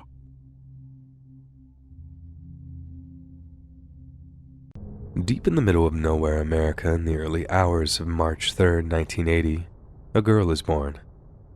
She was the apple of her parents' eyes. From that day on, she could do no wrong. Every birthday was a celebration of her greatness. As she grew into womanhood, she stumbled not once. Her beliefs were always in line with modern thinking, and her opinions were never the wrong ones. If you were to ask them, her folks would put her on par with the angels, as near as to divine and beautiful as humanly possible. This is all BS, of course. The girl was never honest with her elders, not fair to her peers. In school, her grades were average at best. Her awkward fumblings with boys were well known. No one around her age respected or liked her. There were a few she controlled through fear, but in time, even they would break away. The child was nothing like the divine creature her parents viewed her to be. You ask, how do you know all this? Well, you see, I was foolish enough to marry her. I'll refer to her as Alicia from here on. Alicia and I had known one another since middle school. We'd grown up not far apart. Her beauty was a truly breathtaking thing to behold, but it was her only redeeming value. For some strange reason, I was the guy she chose. Over time, I'd come to discover why. Her upbringing had made her an abusive narcissist. This was a major turnoff for most guys on her level. I guess guys on my level were more susceptible to her feminine powers. She knew she had me on the hook from the beginning, but not once did she abuse me the way she did everyone else. I'm not sure I would have broken it off if she had. The relationship had its ups and downs like most do. Every few months we'd get into an argument and break up, only be back together soon after. Anytime society robbed her of something, which was often, I was the one there to prop her up. Maybe at the time I actually believed the world was out to get her. She certainly did. Through every bit of drama, I never considered life without her in it. That's certainly why I followed her to community college, despite being accepted to Stanford. I honestly thought that we'd be moving there after 2 years anyway. Per usual, she barely survived those 2 years. Her grades were terrible, and she had to appeal after flunking out of her first semester. I would do all her homework after that and drill her relentlessly until she passed. She was never really stupid. She'd just been raised to believe everything was hers by right. At the end of that time period, she took a terrible job for her friend's interior design company. When I brought up moving to California, she claimed her job was too important to give up. After a lot of inner conflict, I gave up my dream of Stanford and found a nearby university to attend. 4 years would fly by. I continued on with school while she bounced from one dead-end job to the other. Our first daughter was born along this time. Alicia took a long time to bounce back mentally, but when our second daughter arrived 3 years later, she seemed fine. By then, I was teaching at the high school. A last-minute death in the staff meant I was filling in as a wrestling coach too. This meant I was spending less time at home. Alicia had long since quit working to raise the girls, a situation I had no problem with. Unfortunately, this gave her time to brood. She began accusing me of having an affair. The saddest aspect of all this was the fact that I still loved her just as much as the day we met. I never once thought of other women. The accusations broke my heart. The claims of cheating had been going on for almost 6 months. Strangely, one day they all stopped. 2 days passed until I had a free day to spend with her and the girls. Everything was great all throughout the day. She even cooked me a wonderful dinner. Afterwards, I was so exhausted I let her know that I was turning in early.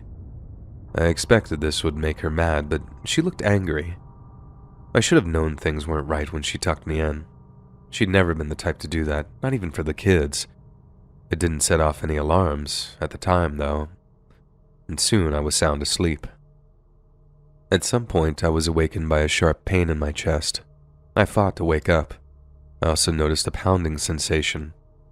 I finally got my eyes open and I saw a form on my chest banging on it repeatedly. I was in that state where I wasn't sure if I was dreaming, waking up was strangely difficult, but I eventually managed to do it. With my eyes wide open now, I could tell that form was Alicia. I couldn't understand what she was doing, but I knew it hurt. I summed up all the power I could and pushed her off. I ran my hand across my chest and felt a wetness. It took a second to realize that she had been stabbing me. That was when I began to panic. She was already attempting to mount me again, but I fought her off. I knew I had to get away.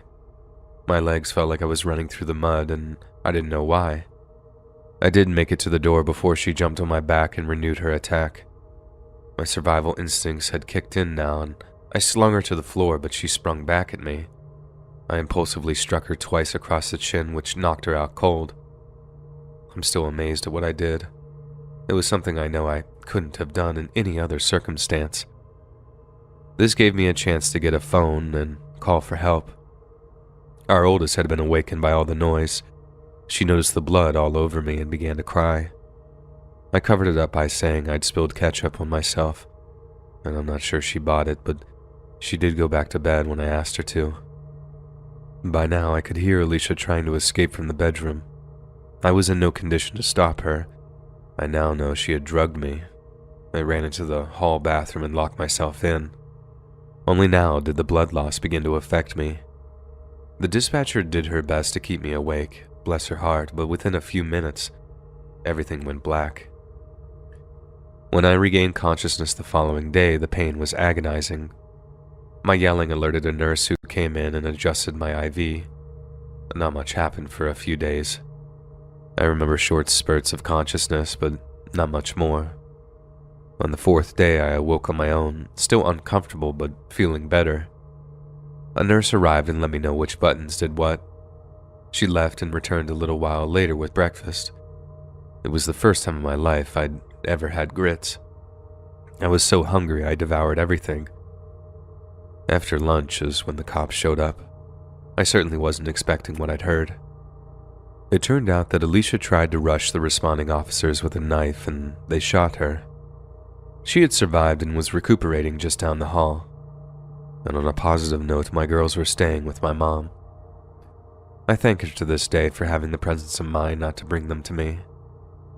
This all happened in 2008 and I wasn't able to fully explain the entire mess to them for a few years. For the sake of brevity, I was released later that week and Alicia was transferred to the county jail a few days later. She soon took a plea and agreed to 15 years.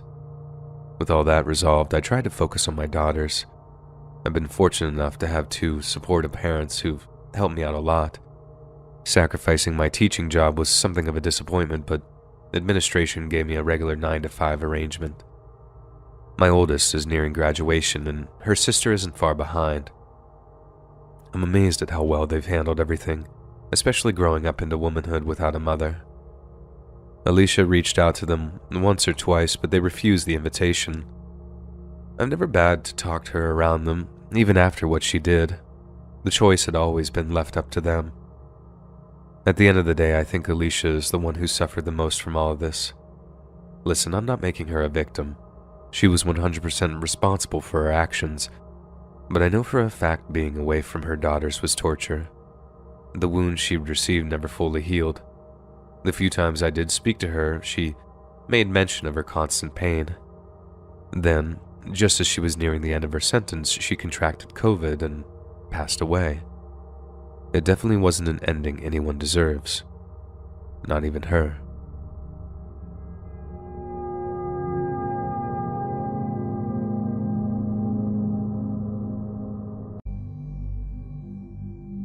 When I lived in the city, going to Target was a daily thing.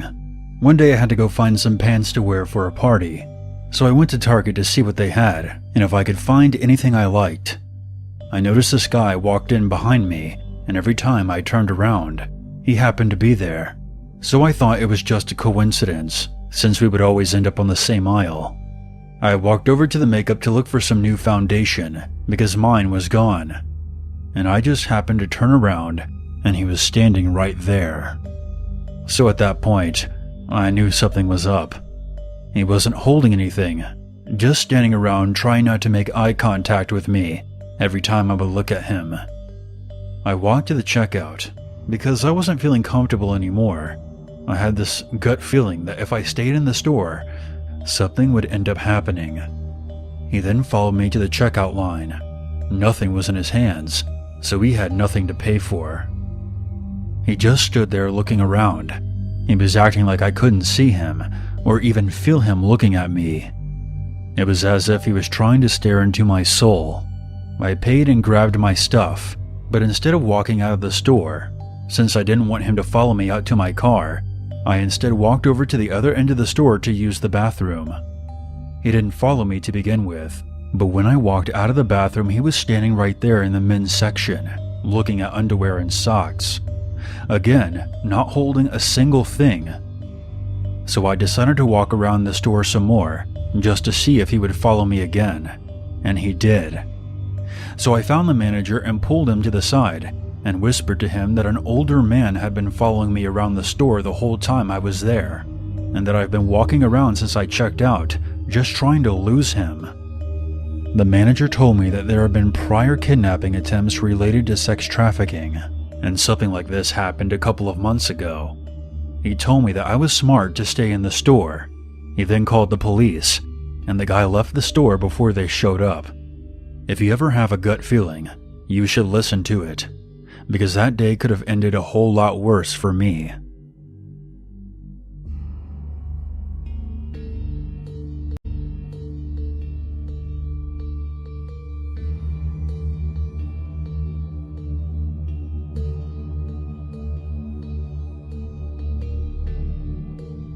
A little background. Around November of 2019, I was running to a Target for some cupcake decorating supplies before meeting my aunt and cousin for lunch later that day at a relatively nice restaurant. With this being the case, I was slightly dressed up. Nothing too fancy, but I did look slightly older. It was around 10 in the morning, and I was walking to my car from the Target. I typically park pretty far back in parking lots, because I hate fighting for parking spots. Suddenly a truck pulls into a parking spot a little ways in front of me, and a man gets out. I freaked out as he started to walk up to me. He asked me if I was single, and then tells me that I'm the most beautiful woman he's ever seen. I tell him that I'm underage and I have a boyfriend. I lied about that part, to which he replies that he would wait. This man had to be at least 40 years old. He then gets back into the truck and backs into a spot at the back of the parking lot. I was about halfway to my car at this point, but there was no way in hell I was going back to my car because I could tell that he was watching me. So I instead walk into a nearby frozen yogurt place. I was visibly shaken. I quickly grabbed a cup of yogurt and tried my best to look natural because this guy was looking at me through the window. I called my best friend who lives in the neighborhood, close to the shopping center, and he quickly said that he would be there soon. About 10 to 12 minutes later, my friend came and picked me up from the yogurt place. When we pulled out of the parking lot, the man in the truck started to follow us. I texted my aunt to tell her that I would be about 30 minutes late for lunch. My friend took a bunch of back roads in the area and drove through some confusing neighborhoods, and we eventually lost the truck. My friend is my absolute hero, and he took me back to my car in the parking lot. I was going to run some small errands before going to lunch, but that obviously didn't happen.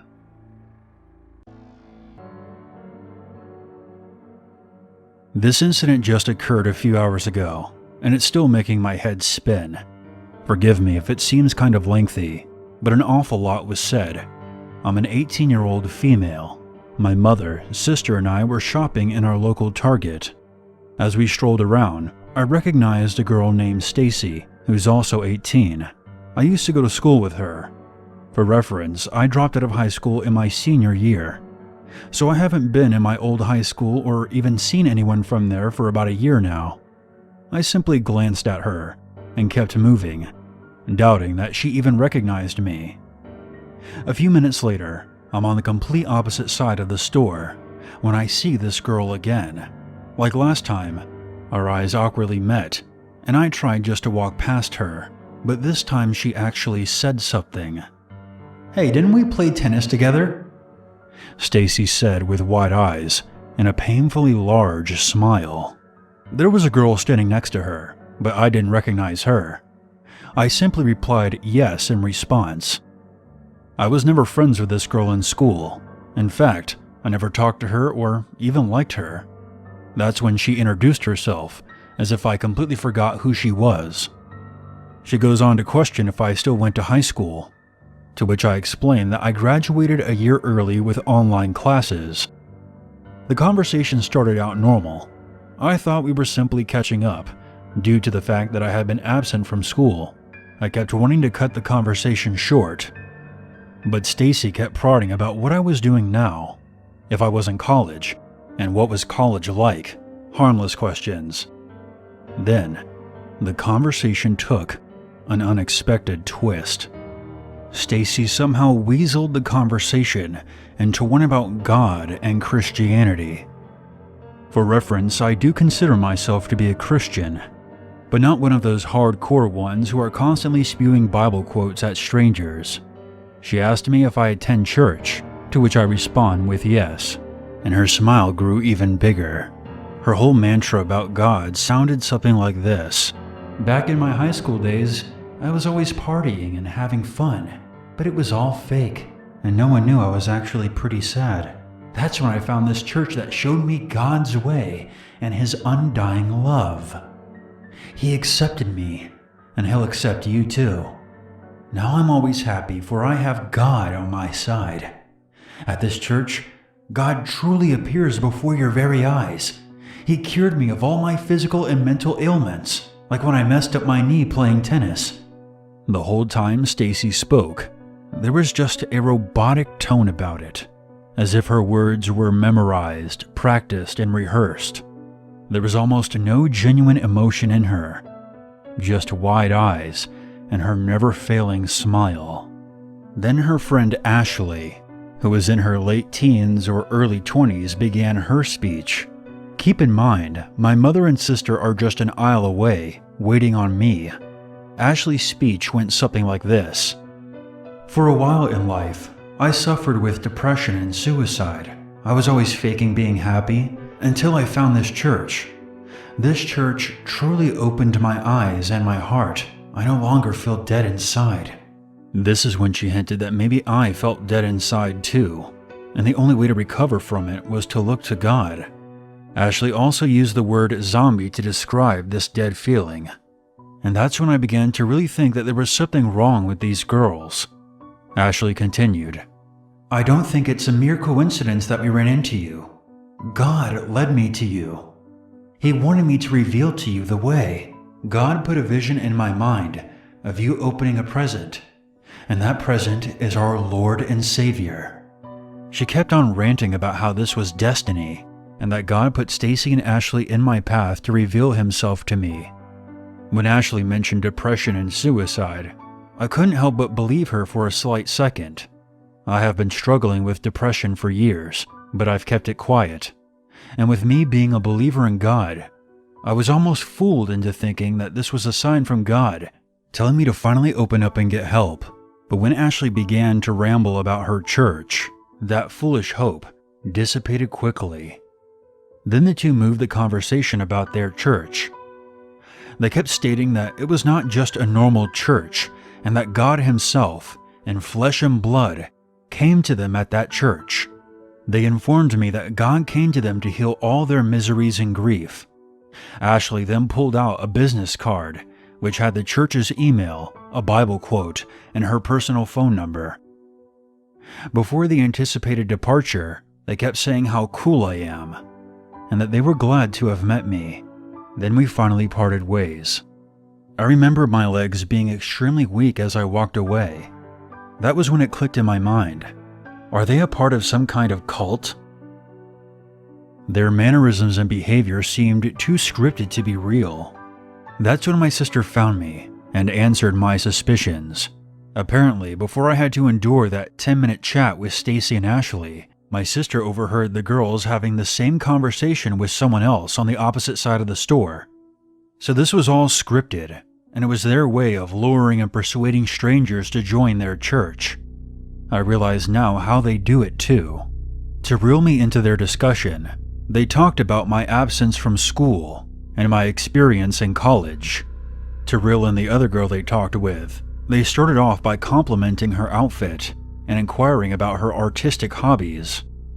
I wonder how many people they ended up talking to, and if they were just walking around the store hoping to find easy targets. I still have so many questions, and that's what bothers me the most about this. Being the somewhat religious person I am, their talk about God unnerved me. It's sort of humorous to think about it now, simply because I think crazy God lovers are comical, but I'm still bewildered. If you have any information about how cults operate and how they coax people into joining them, please let me know.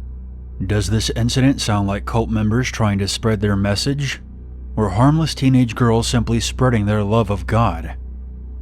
If you have any other questions about what occurred in my interaction with them, please ask. It's also possible that I will see Stacy again, because she is attending my college next semester. Although Stacy and Ashley seemed harmless and just overly excited about God, I honestly just hope to never encounter them again.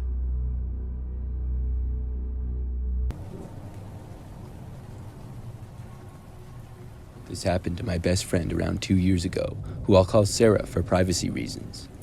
We are both studying in the same city, only at different universities, so we're living in different parts of the city.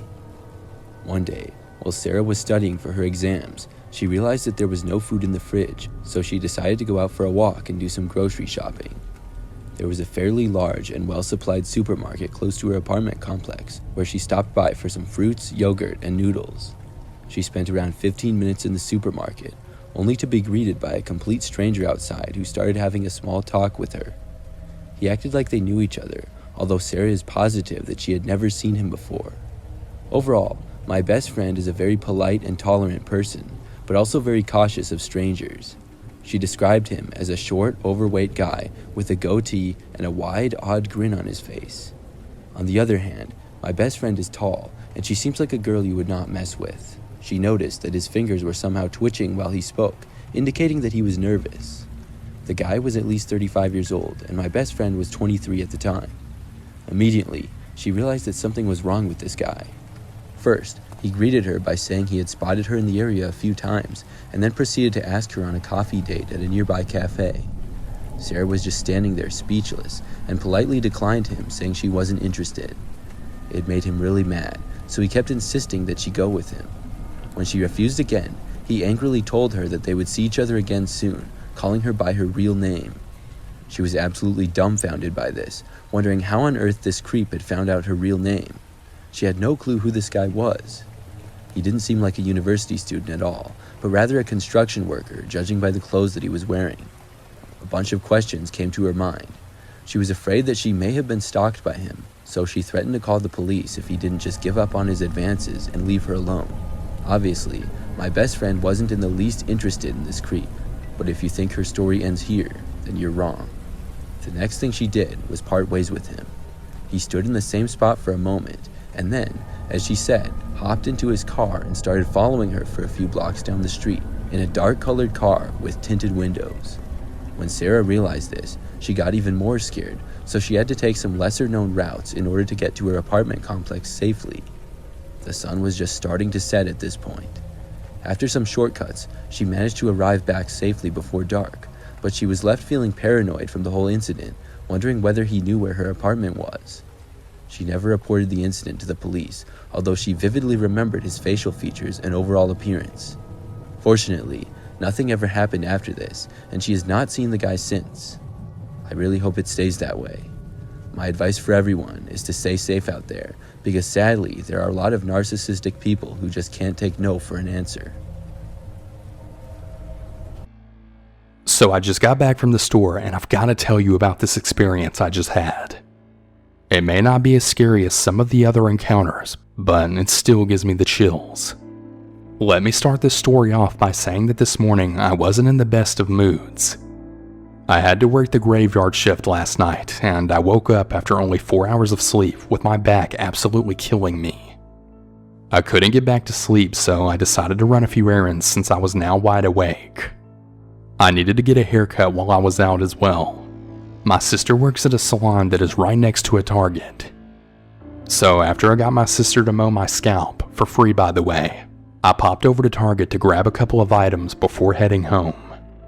So I'm just doing my thing and pushing my cart down the frozen food section, and I turned the corner to go into the next aisle.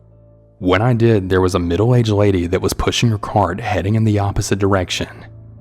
I nearly bumped into her but then stopped before our carts collided. She gave me a mean look and then said in a really mean tone, "Excuse me?" Now again, I have to say I wasn't in the best of moods, and I'm a short-tempered person as it is. So without thinking, I take a shot back at her and then said, "Oh, shut up. You're fine. Call me an ass if you want. No one's perfect." But what happened next was just pure insanity. The lady then suddenly left her cart and then started to follow me. I noticed this about halfway down the aisle, and I then turned around to ask her what her problem was. And then I kid you not, she rolled her eyes to the back of her head, pointed at me, and then screamed very loudly. And when I say screamed, I mean she was literally shrieking at the top of her lungs. It was like something right out of The Exorcist. I hurried down the aisle to try and get away from this insane person, but she started running after me. Needless to say, all of the bystanders immediately stopped what they were doing and then just stared at us. The lady kept screaming like a banshee at the top of her lungs while she chased me around the store. Well, I noped the hell out of there, ran out of the exit of the store, and I looked back into the store as I was heading for my car. The lady was standing just outside the now open automated sliding doors, just staring at me. While she stood there, her mouth was hanging wide open and she was still just pointing at me. Her eyes were still rolled right into the back of her head, and all you could see were the white of her eyes.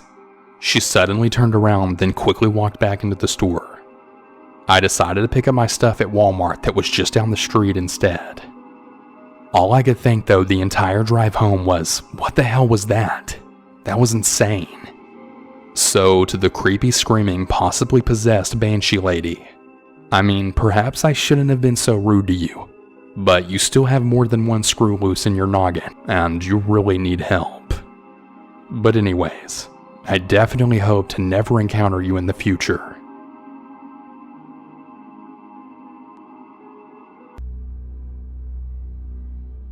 So when I was 16 years old, I got my first job working at Target.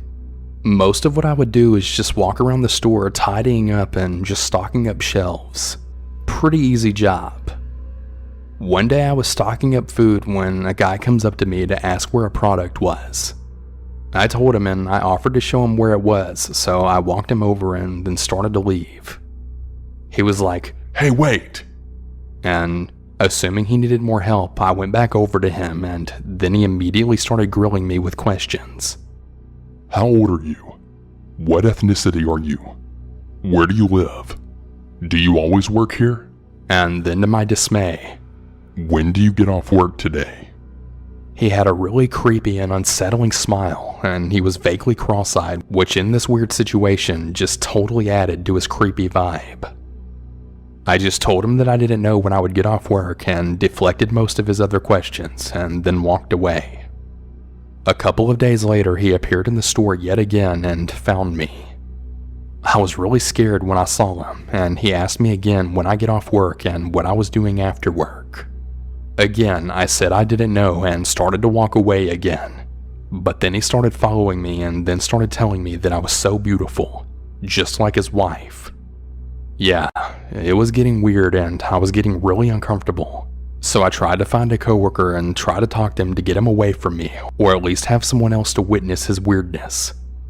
Well, I couldn't find anyone, so I said that I had to go work at the cash register instead. That got him to go away, but not before he gave me the creepiest smile that I'd ever seen, and then said, "I'll see you after work." I was pretty creeped out at that point, in case he stalked me home after work or waited in the parking lot for me. I didn't want to tell my manager since, I had just started my job, and I didn't really want to make a big deal out of it. I know, pretty stupid decision, but luckily nothing happened after work. The guy stopped showing up, and I don't think I ever saw him again after that. I guess he just wanted to scare me, but still, it was pretty creepy nonetheless.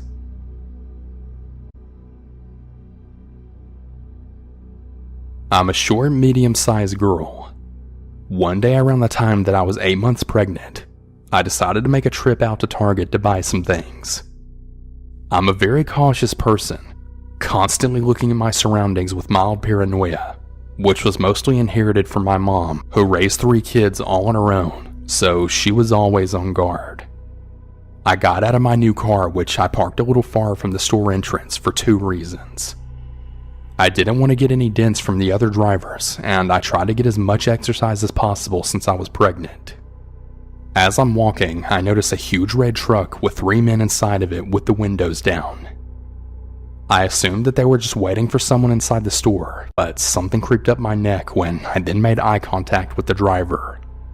I quickly turned away and then immediately began to feel self-conscious. A small girl that was visibly pregnant, I suddenly felt so vulnerable. Up until that point, my pregnancy was pretty smooth and never really made me feel like a target. Once I finally got in the store, I started to calm down a bit more and feel a bit relaxed and went about my shopping. When I left the store though, I noticed that the same truck was still there. I put my bag in the trunk and got in my car as quickly as possible, then quickly turned it on and drove away. I noticed in my rearview mirror that the same truck was also taking off, with the same 3 men still inside of it. My heart sank. I had realized right then and there that they weren't waiting for anyone inside the store.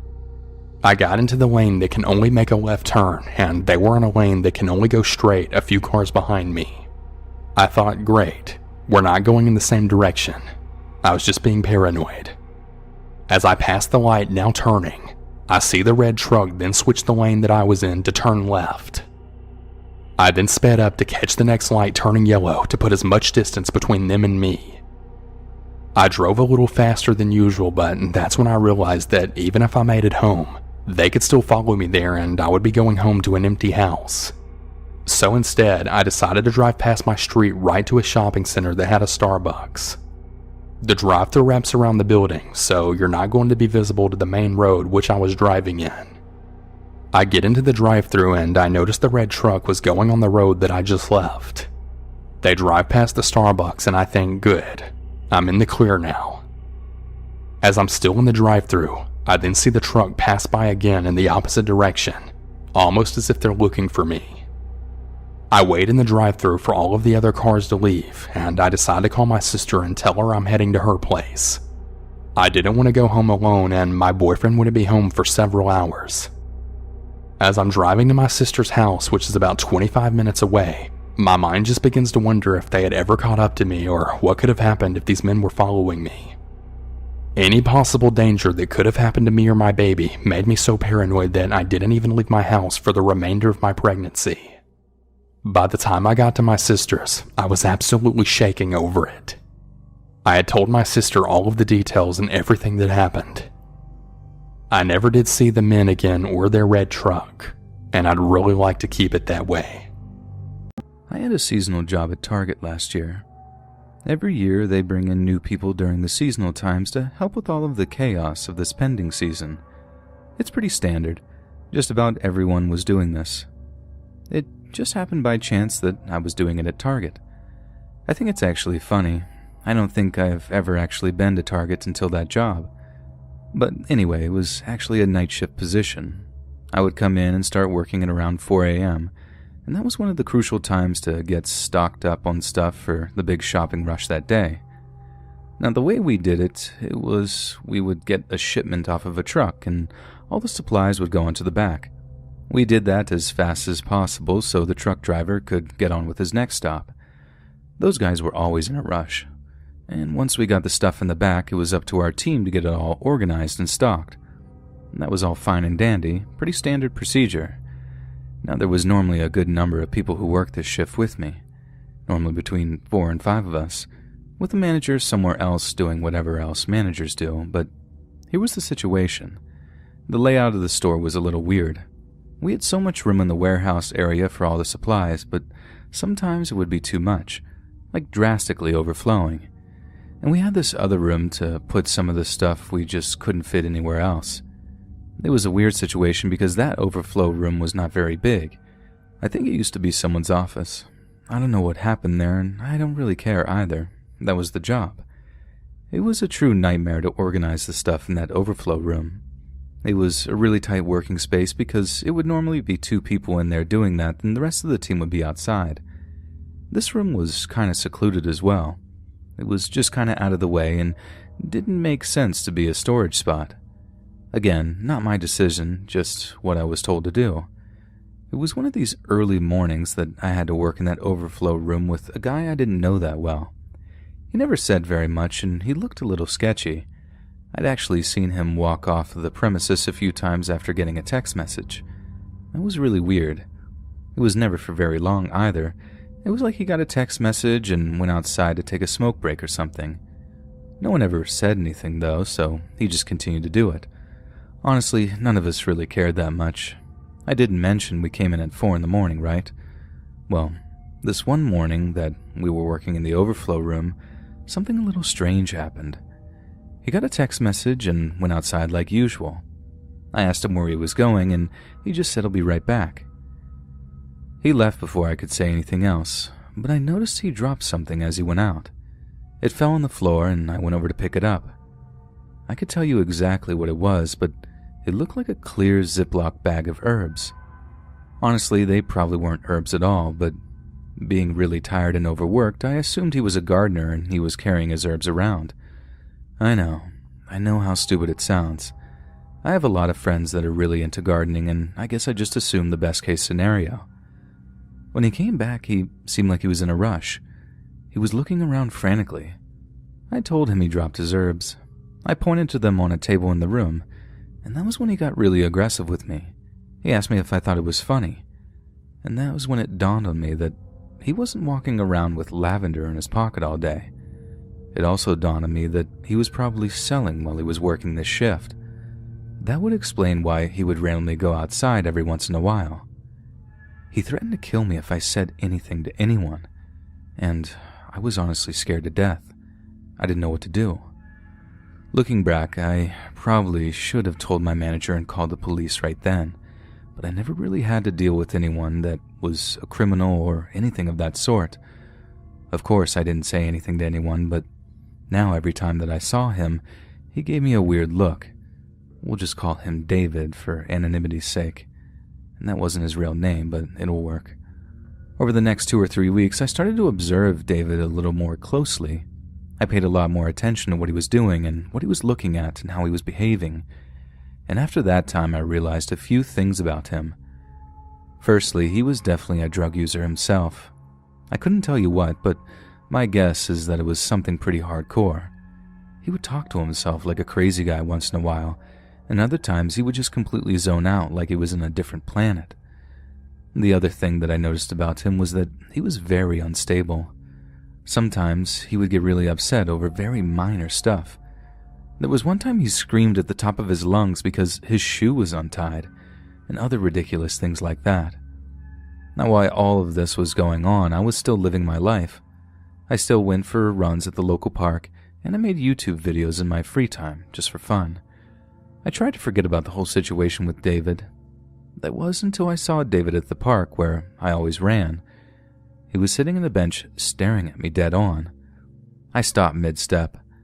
That was the scariest realization ever, because it meant that he was stalking me, and I didn't know what his intentions were. I didn't know how long he'd been doing it or why. I just knew that I was in danger. I kept running and played it off like I didn't notice him. But oh boy, how could I not? Then there was one morning where it all went down. I showed up a little earlier than usual. I was always on early bird and I just hated being late. I was there about an hour before my shift started. Must have been about 3 or so. I was chilling in the parking lot listening to a podcast on my phone, and that was when I noticed someone pull up behind me. I parked kind of far away from the store to not take up parking for the customers throughout the day. I just thought it was unusual for someone to park so close to me when there were spots everywhere else. My heart sank. The person behind me turned on their brights, and that was when I knew it was David. My fight or flight kicked in.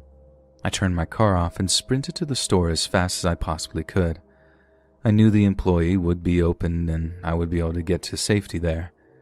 David started driving after me, like trying to run me over. He probably would have gotten to me too, but there was the spot where it was a line of trees in the parking lot. I ran to the other side of the trees when I noticed that he was driving and he couldn't really do anything after that. I got inside and screamed that I needed help.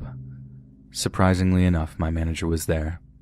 I explained the situation to her and we called the police. She locked the employee entrance and we waited until the police gave us the okay. Obviously, David had booked it. The cops couldn't find him either. He wasn't at his apartment. Apparently he gave the wrong address when he applied to work there. I guess they don't check the seasonal workers very thoroughly at Target. Hopefully they do now. And that was the story of how I almost got messed up working at Target last year, and if you're wondering, I don't plan on applying again this year.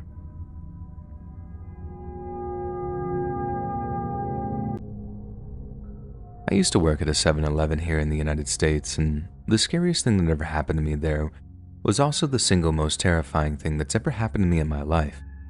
It happened on a particularly quiet night, and I was still kind of hungover from going out drinking the night before, so I wasn't even paying attention when the guy walked into the store. I heard the door sliding open, I heard his footsteps as he walked up to the counter, and then right when I was about to lift my head up to ask him what he wanted, he just slammed something down on the counter in front of me. I remember the first thing being the red splatter on my t-shirt. It was plain white, and the moment his hand impacted on the counter, all these little red specks appeared on my shirt. I already recoiled from the shock of having his hand slammed down in front of me, but when I saw what he just slammed down next to the register, I recoiled even further. It was a tongue, an actual tongue. Even though it was soaked in blood, I could recognize the deep ridge running down the middle of it. It sounds like such a cliche when I think about it now, but I now know what people mean when they say that they were frozen in fear. The whole thing was an assault on my senses, and I think it just short-circuited my fight-or-flight mechanism to the point where I just didn't know what to do. Then the look in the guy's eyes as he stared at me, so calm but intense, with eyes so wide and unblinking that it was like he didn't have eyelids at all. It was only when he spoke that I actually found the will to move, and all he said to me was, "Call 911. I bolted into the back office, locked the door behind me, and immediately called the cops. All the while I watched the guy on the cameras just standing there at the register. He didn't move at all. He just seemed to be looking down and staring at the mess he'd left on the counter. And given the gruesome nature of my emergency, there was a police patrol car and 2 cops pulling up outside in just a matter of minutes. The guy didn't put up any kind of fight when they moved to arrest him. He just held his wrists, allowed them to put the handcuffs on him, then let the cops take him away.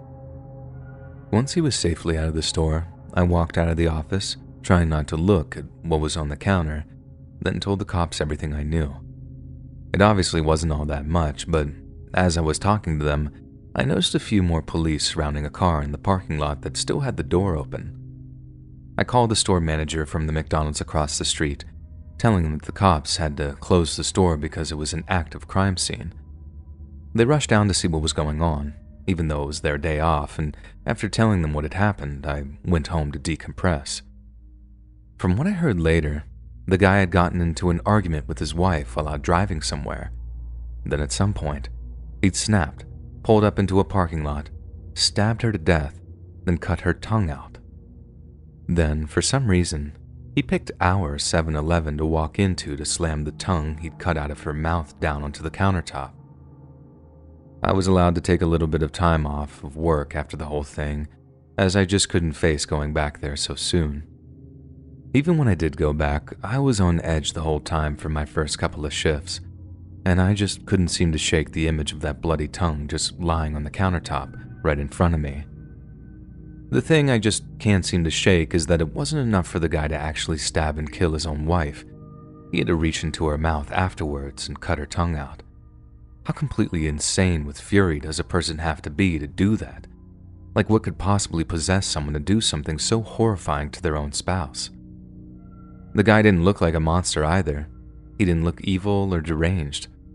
All that gave his mental state away was that crazy look in his eyes, the one that had me frozen in fear. It just haunts me that seemingly normal people are capable of things like that.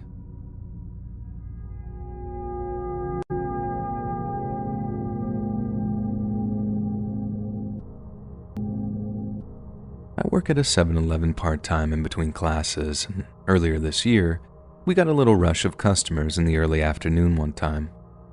I served 2 guys for coffee and smokes, and at the back of the line, there's this kid, no older than maybe 11 or 12, just waiting there patiently with a backpack in his hand.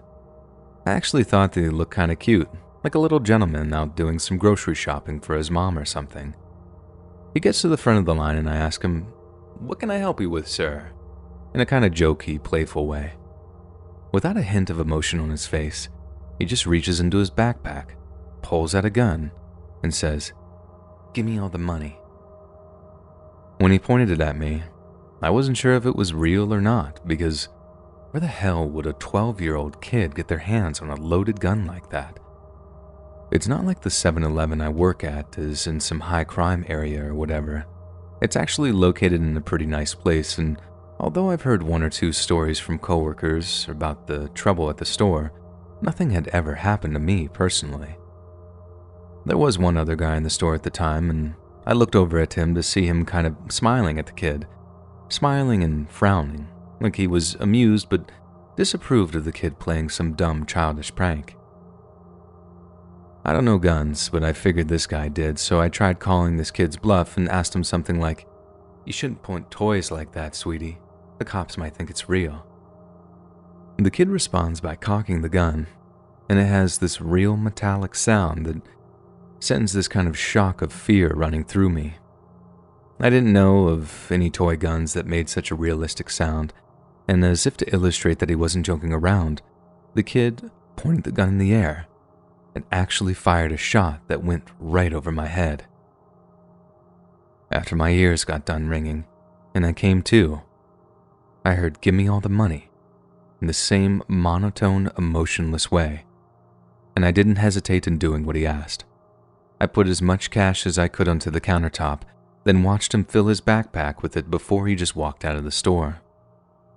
I think the thing that scared me so much about it was that the kid just didn't seem to realize the gravity of the situation. He definitely seemed like he had something missing about him, like he didn't understand that he could have actually killed someone over whatever dumb thing he wanted to buy with that money, be it video games or candy or whatever it was. At least a grown-up armed robber understands that a gun is just a means of getting what he wanted, and it's not a good idea to fire it or whatever, just in case they accidentally shoot someone in the face. I get the feeling that even if I'd even tried to resist or tell the kid no, he'd have just shot me, because it's what he assumed he should do. It's almost surreal to me how the closest I've ever come to death is at the hands of a child, someone who should have been so innocent and carefree and full of love, but instead just felt nothing.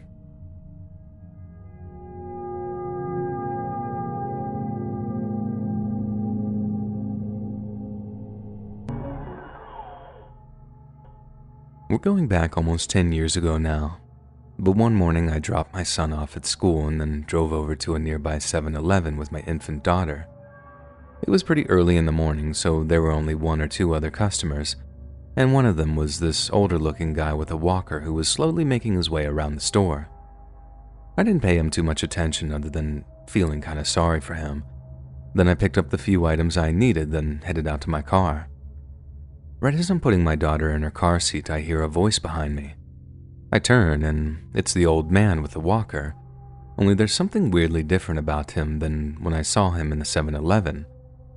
He was walking upright, not leaning on the walker, and his voice sounded much younger than you would have expected from just looking at him. I remember all he said was, "Cute kid."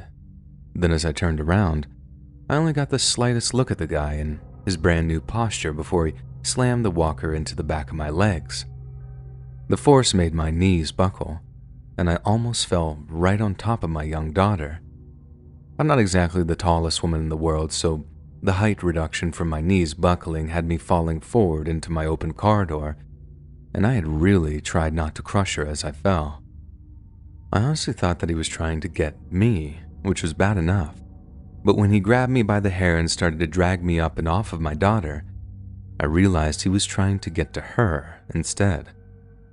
I honestly didn't think that I could get any more terrified, but the realization that he was actually trying to take my infant daughter away from me was just too much to bear. I remember letting out the loudest, most ear-splitting scream I've ever let out in my life, begging him not to take my baby. He was so much stronger and faster than he looked, and I guess that was all part of his fiendish scheme to have everyone let their guards down around him. It honestly seems like divine intervention now that I look back at it. But someone was just pulling into the small parking lot just as he almost had a hand on my daughter, and seeing the struggle had them instinctively honking their horn over and over in a bid to break it up. I think they figured it was just an incident of spousal abuse or something, because they were just honking and didn't get out of their car until I screamed over and over again, "He's trying to take my baby." The moment they heard that, they came bursting out of their driver's side door. But then the guy sprinted past the passenger side and out towards the main highway. The second he did, another car comes speeding up and stops by him, which I first thought might have been another person coming to tackle him or something. But instead, the guy climbs into the second car and it speeds off with a screech of its tires. What horrified me in the aftermath was that it was quite clearly a well-planned and almost perfectly executed attempt to kidnap my daughter, and I wouldn't be surprised in the least bit if it had worked on a previous occasion. After the kind stranger calmed me down, they helped me call the cops as I tried my best to calm my daughter down in turn. She was still too young to really know what was going on, but she picked up on my distress enough to be wailing and crying until I managed to lull her off to sleep. The cops who arrived at the 7-Eleven a short while after said that they'd never heard of such a thing happening there before, but they were able to check the street cameras outside the 7-Eleven to try and get a clear image of the getaway car's number plate. I stuck around long enough to find out that the car's plates came back as stolen, and the cop I spoke to said that there was a good chance that they just ditched the vehicle somewhere after wiping it down for prints. If they had already planned such a detailed operation out, there was a good chance they planned for that too. The only saving grace was that the officer assured me that my report was a step towards catching them. A small step, but a step nonetheless. The horrifying experience I went through that morning wasn't for nothing, as not only did the cops now have a description of the guy who tried to do the kidnapping, but their failure to kidnap my daughter meant that they'd probably hesitate before trying the same plan again. I took a lot of comfort in that idea, and if it wasn't for the cop taking the time to reassure me of that, I don't think I'd have dealt with the trauma of it as half as well as I did in the months that followed. But I did a lot of praying too. Desperate prayers that whoever had planned such a horrifying kidnap would never, ever be successful, and that no one else would have to endure the pure horror that I had.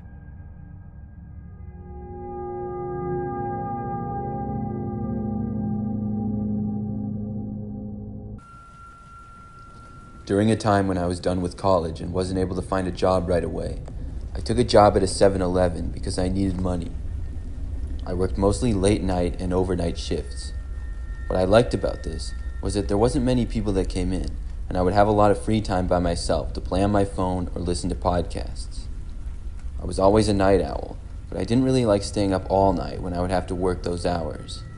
Anyways, I'd been working there for maybe about 2 months, and one night I was working by myself very late. It was probably 2 or 3 o'clock in the morning, but I don't remember the exact time. The location that our 7-Eleven is at is on a road just off the highway, and we're really busy during the day, but not so much at night. We got several customers early on, and for the first few hours, I had quite a bit to do actually. But now, we would get only like one person every 20 minutes or so, and I started to get bored. I noticed in the back corner of the store where we had the soda machine and icy machines, there was a spill on the floor. Seeing as though we didn't have any customers, I decided to go over and mop it up. I left the counter and walked over to the back near the bathrooms where we kept the mop, then over to the corner where the spill was. I saw the spill. Looked like Coca-Cola. Thankfully, the floor hadn't gotten all gross and sticky yet, and the mop was working well. As I was mopping, I suddenly heard the sound of the front door opening and somebody walk inside. Realizing I wasn't at my counter, I rested the mop against the wall and looked over to see who had entered our store. Where I was, you couldn't see the front door, and whoever was in the front door couldn't see me either. I could, however, just see the front counter. I saw somebody standing at the front counter with their back to me. They seemed to be looking around as though they were looking for someone who worked there. Realizing I needed to go back there, I took a couple of steps over to them, and as I did, I noticed them turn and their head went to the side. They hadn't noticed me, but I did see them looking to the side, revealing that they were wearing some sort of mask. It appeared to be a really creepy looking clown mask. I then noticed that he was wearing a dark blue jacket and his right hand was in his pocket. Immediately I got a bad feeling, as if he was up to no good and possibly looking to rob the place. I froze in place, telling myself to stop being scared for no reason and to just go. I thought, what are the odds he's trying to rob the store? It had never happened before. But as I was standing there, I watched the man then go around and behind the counter himself. As a pure reaction to this, I jumped behind the nearest aisle and hid. I could hear the man messing with stuff behind the counter, and it sounded like he was going through the cash register. I figured he was in fact robbing the place, and as I was hiding back there, I decided to call the police. I got up my phone and dialed, but as soon as I heard the 911 operator answer the phone, I suddenly heard the man go quiet from whatever he was doing and say something. Out of fear, I quickly hung up the phone and held my breath. I heard the man shout from behind the counter, asking who was inside and to come out now. He spoke in a loud and demanding tone. I wasn't going to, though. I was way too scared to move. At this point, I just wanted to get out of there. I knew our store was being robbed, but they didn't pay me enough to try to stop this guy. I just wanted to call the police again, but obviously the man could hear me if I did. I heard his footsteps moving out from behind the counter and get a little bit closer to me. But then they stopped, and I didn't hear anything. I was not moving a muscle, and I was being as quiet as I possibly could be. Then, I heard the door to the building open and shut. I guessed that the guy was leaving, because I didn't hear anything else for about a minute after that. Finally, I got up and slowly took a few steps out. I still heard nothing, and knew this had to mean that the guy was gone. I walked over to the counter to examine what exactly the man had done, and how much he had took. When I got there, though, I passed by the front of the counter where I could see clearly outside.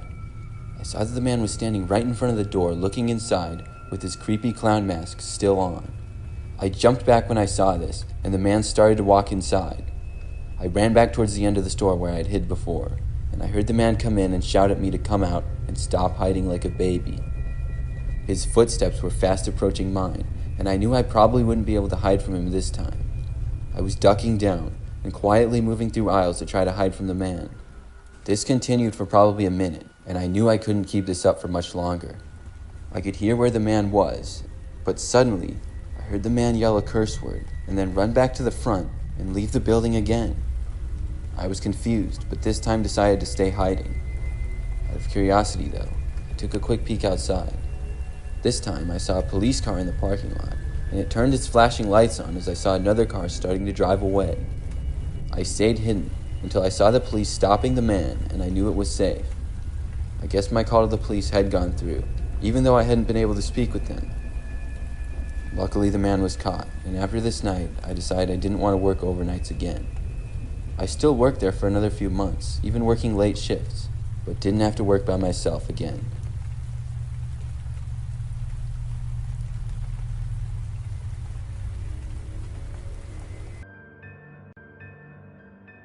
My name is Jordan, and at the time I was 12, and I had just gotten my first Facebook account, and I had my friends and family friends on there.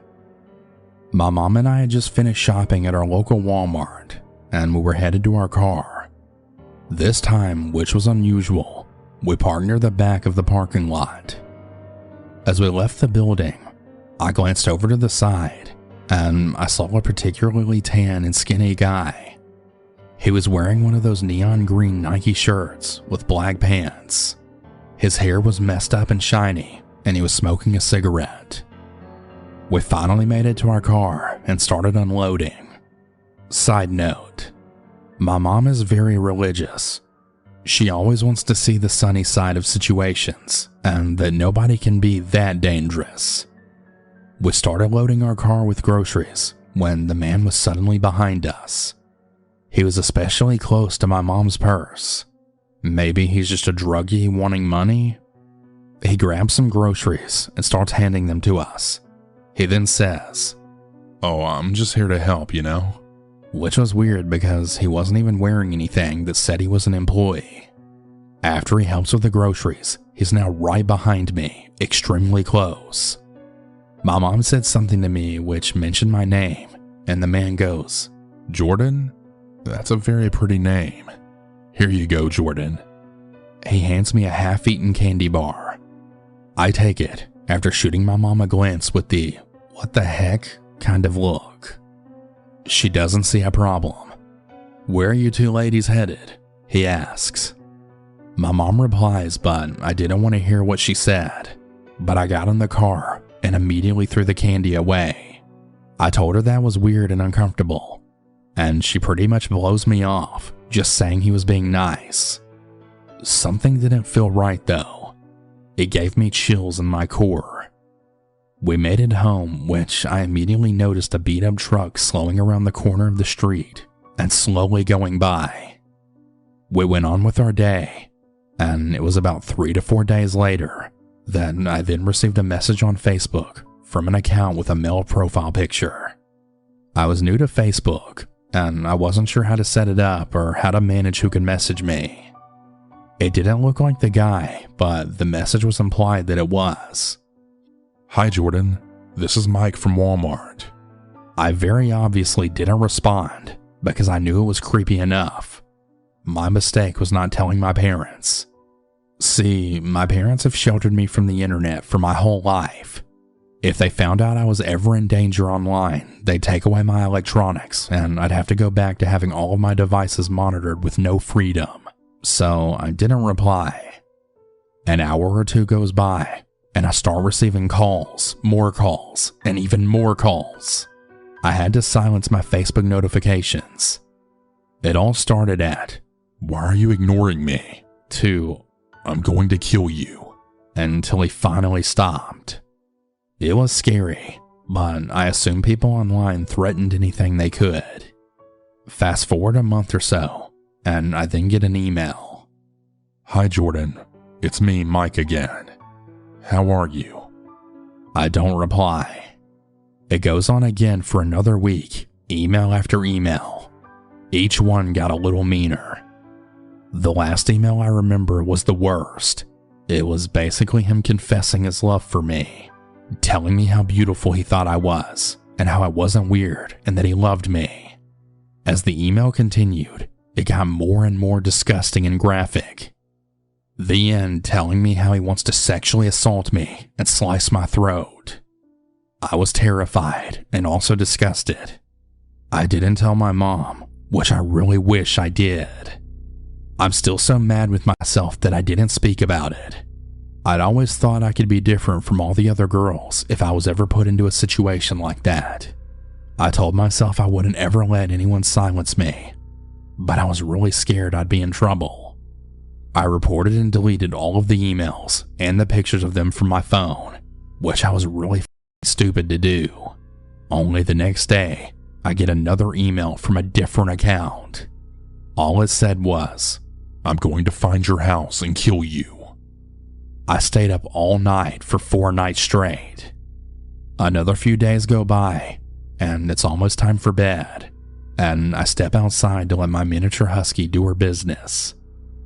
Our garage overhead door is locked pretty much every night by my dad, who has the keys. My older siblings have snuck out before, so only he has the keys.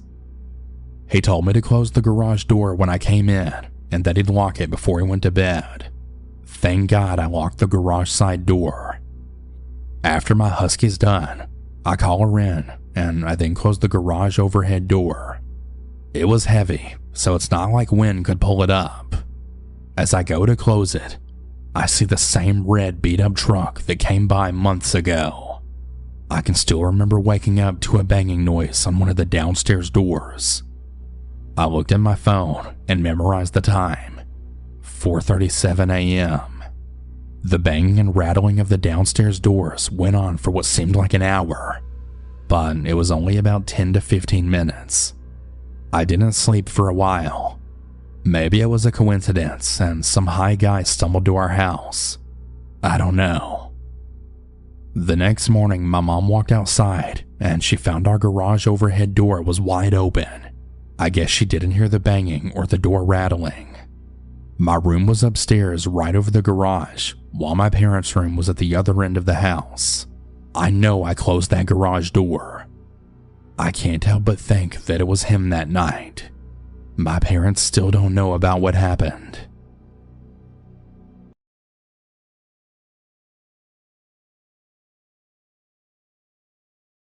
I spend my days as a humble worker at 7-Eleven. More specifically, I was a store manager and franchise owner. I was no software engineer or doctor, and while my family did have their opinions on what I did for a living, my job paid rather well. I was a very different man in my past, but deciding to go the route of franchising a store was a more hands-on career path that mostly kept me in check. It was a low-stress but high-labor job, and that was honestly perfect for me. The job was almost therapeutic to me. It gave me something to take care of, something to look forward to every day. Of course, I couldn't do this alone.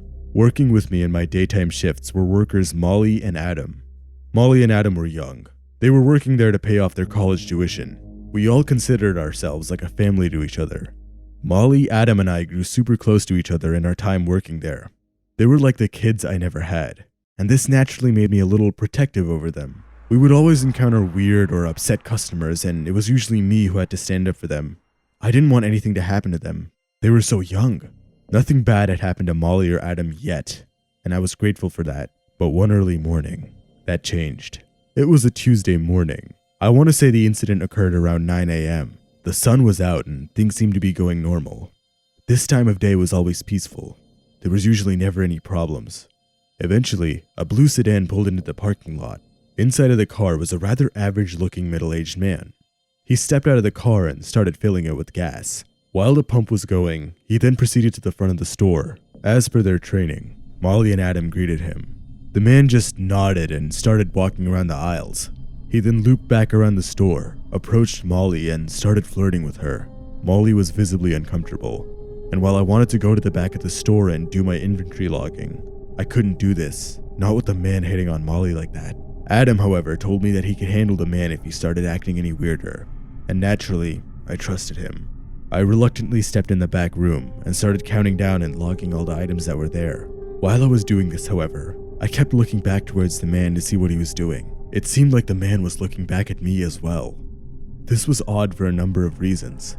Customers aren't supposed to be this close to the back of the store, and he kept awkwardly peering in through the utility room. To make things worse, every time I looked back, the man started to try and act busy. It was like he was trying to pass time or look natural for some reason. I stepped out of the room and asked the man if I could help him. He seemed to awkwardly and rudely shun me off and keep pacing around the store pretending like he was looking for something. For some reason, I decided to ignore all these red flags and continue my work in the back. Eventually, while Molly was passing by the back room, she whispered to me that the man was making her very uncomfortable. I told her that once I finished with the shelf I was working on, I would quickly go outside and help her. I essentially told her to hang in there and wait behind Adam. It was super confusing what the man even wanted. He seemed to have stopped flirting with Molly completely and was instead focused on trying to peer through the back door for some reason. As annoying as this was, I just wanted to get through my work. I had one last crate of granola bars to log down and I didn't want this weird man to stop that. But that's when I heard a commotion coming from the main room.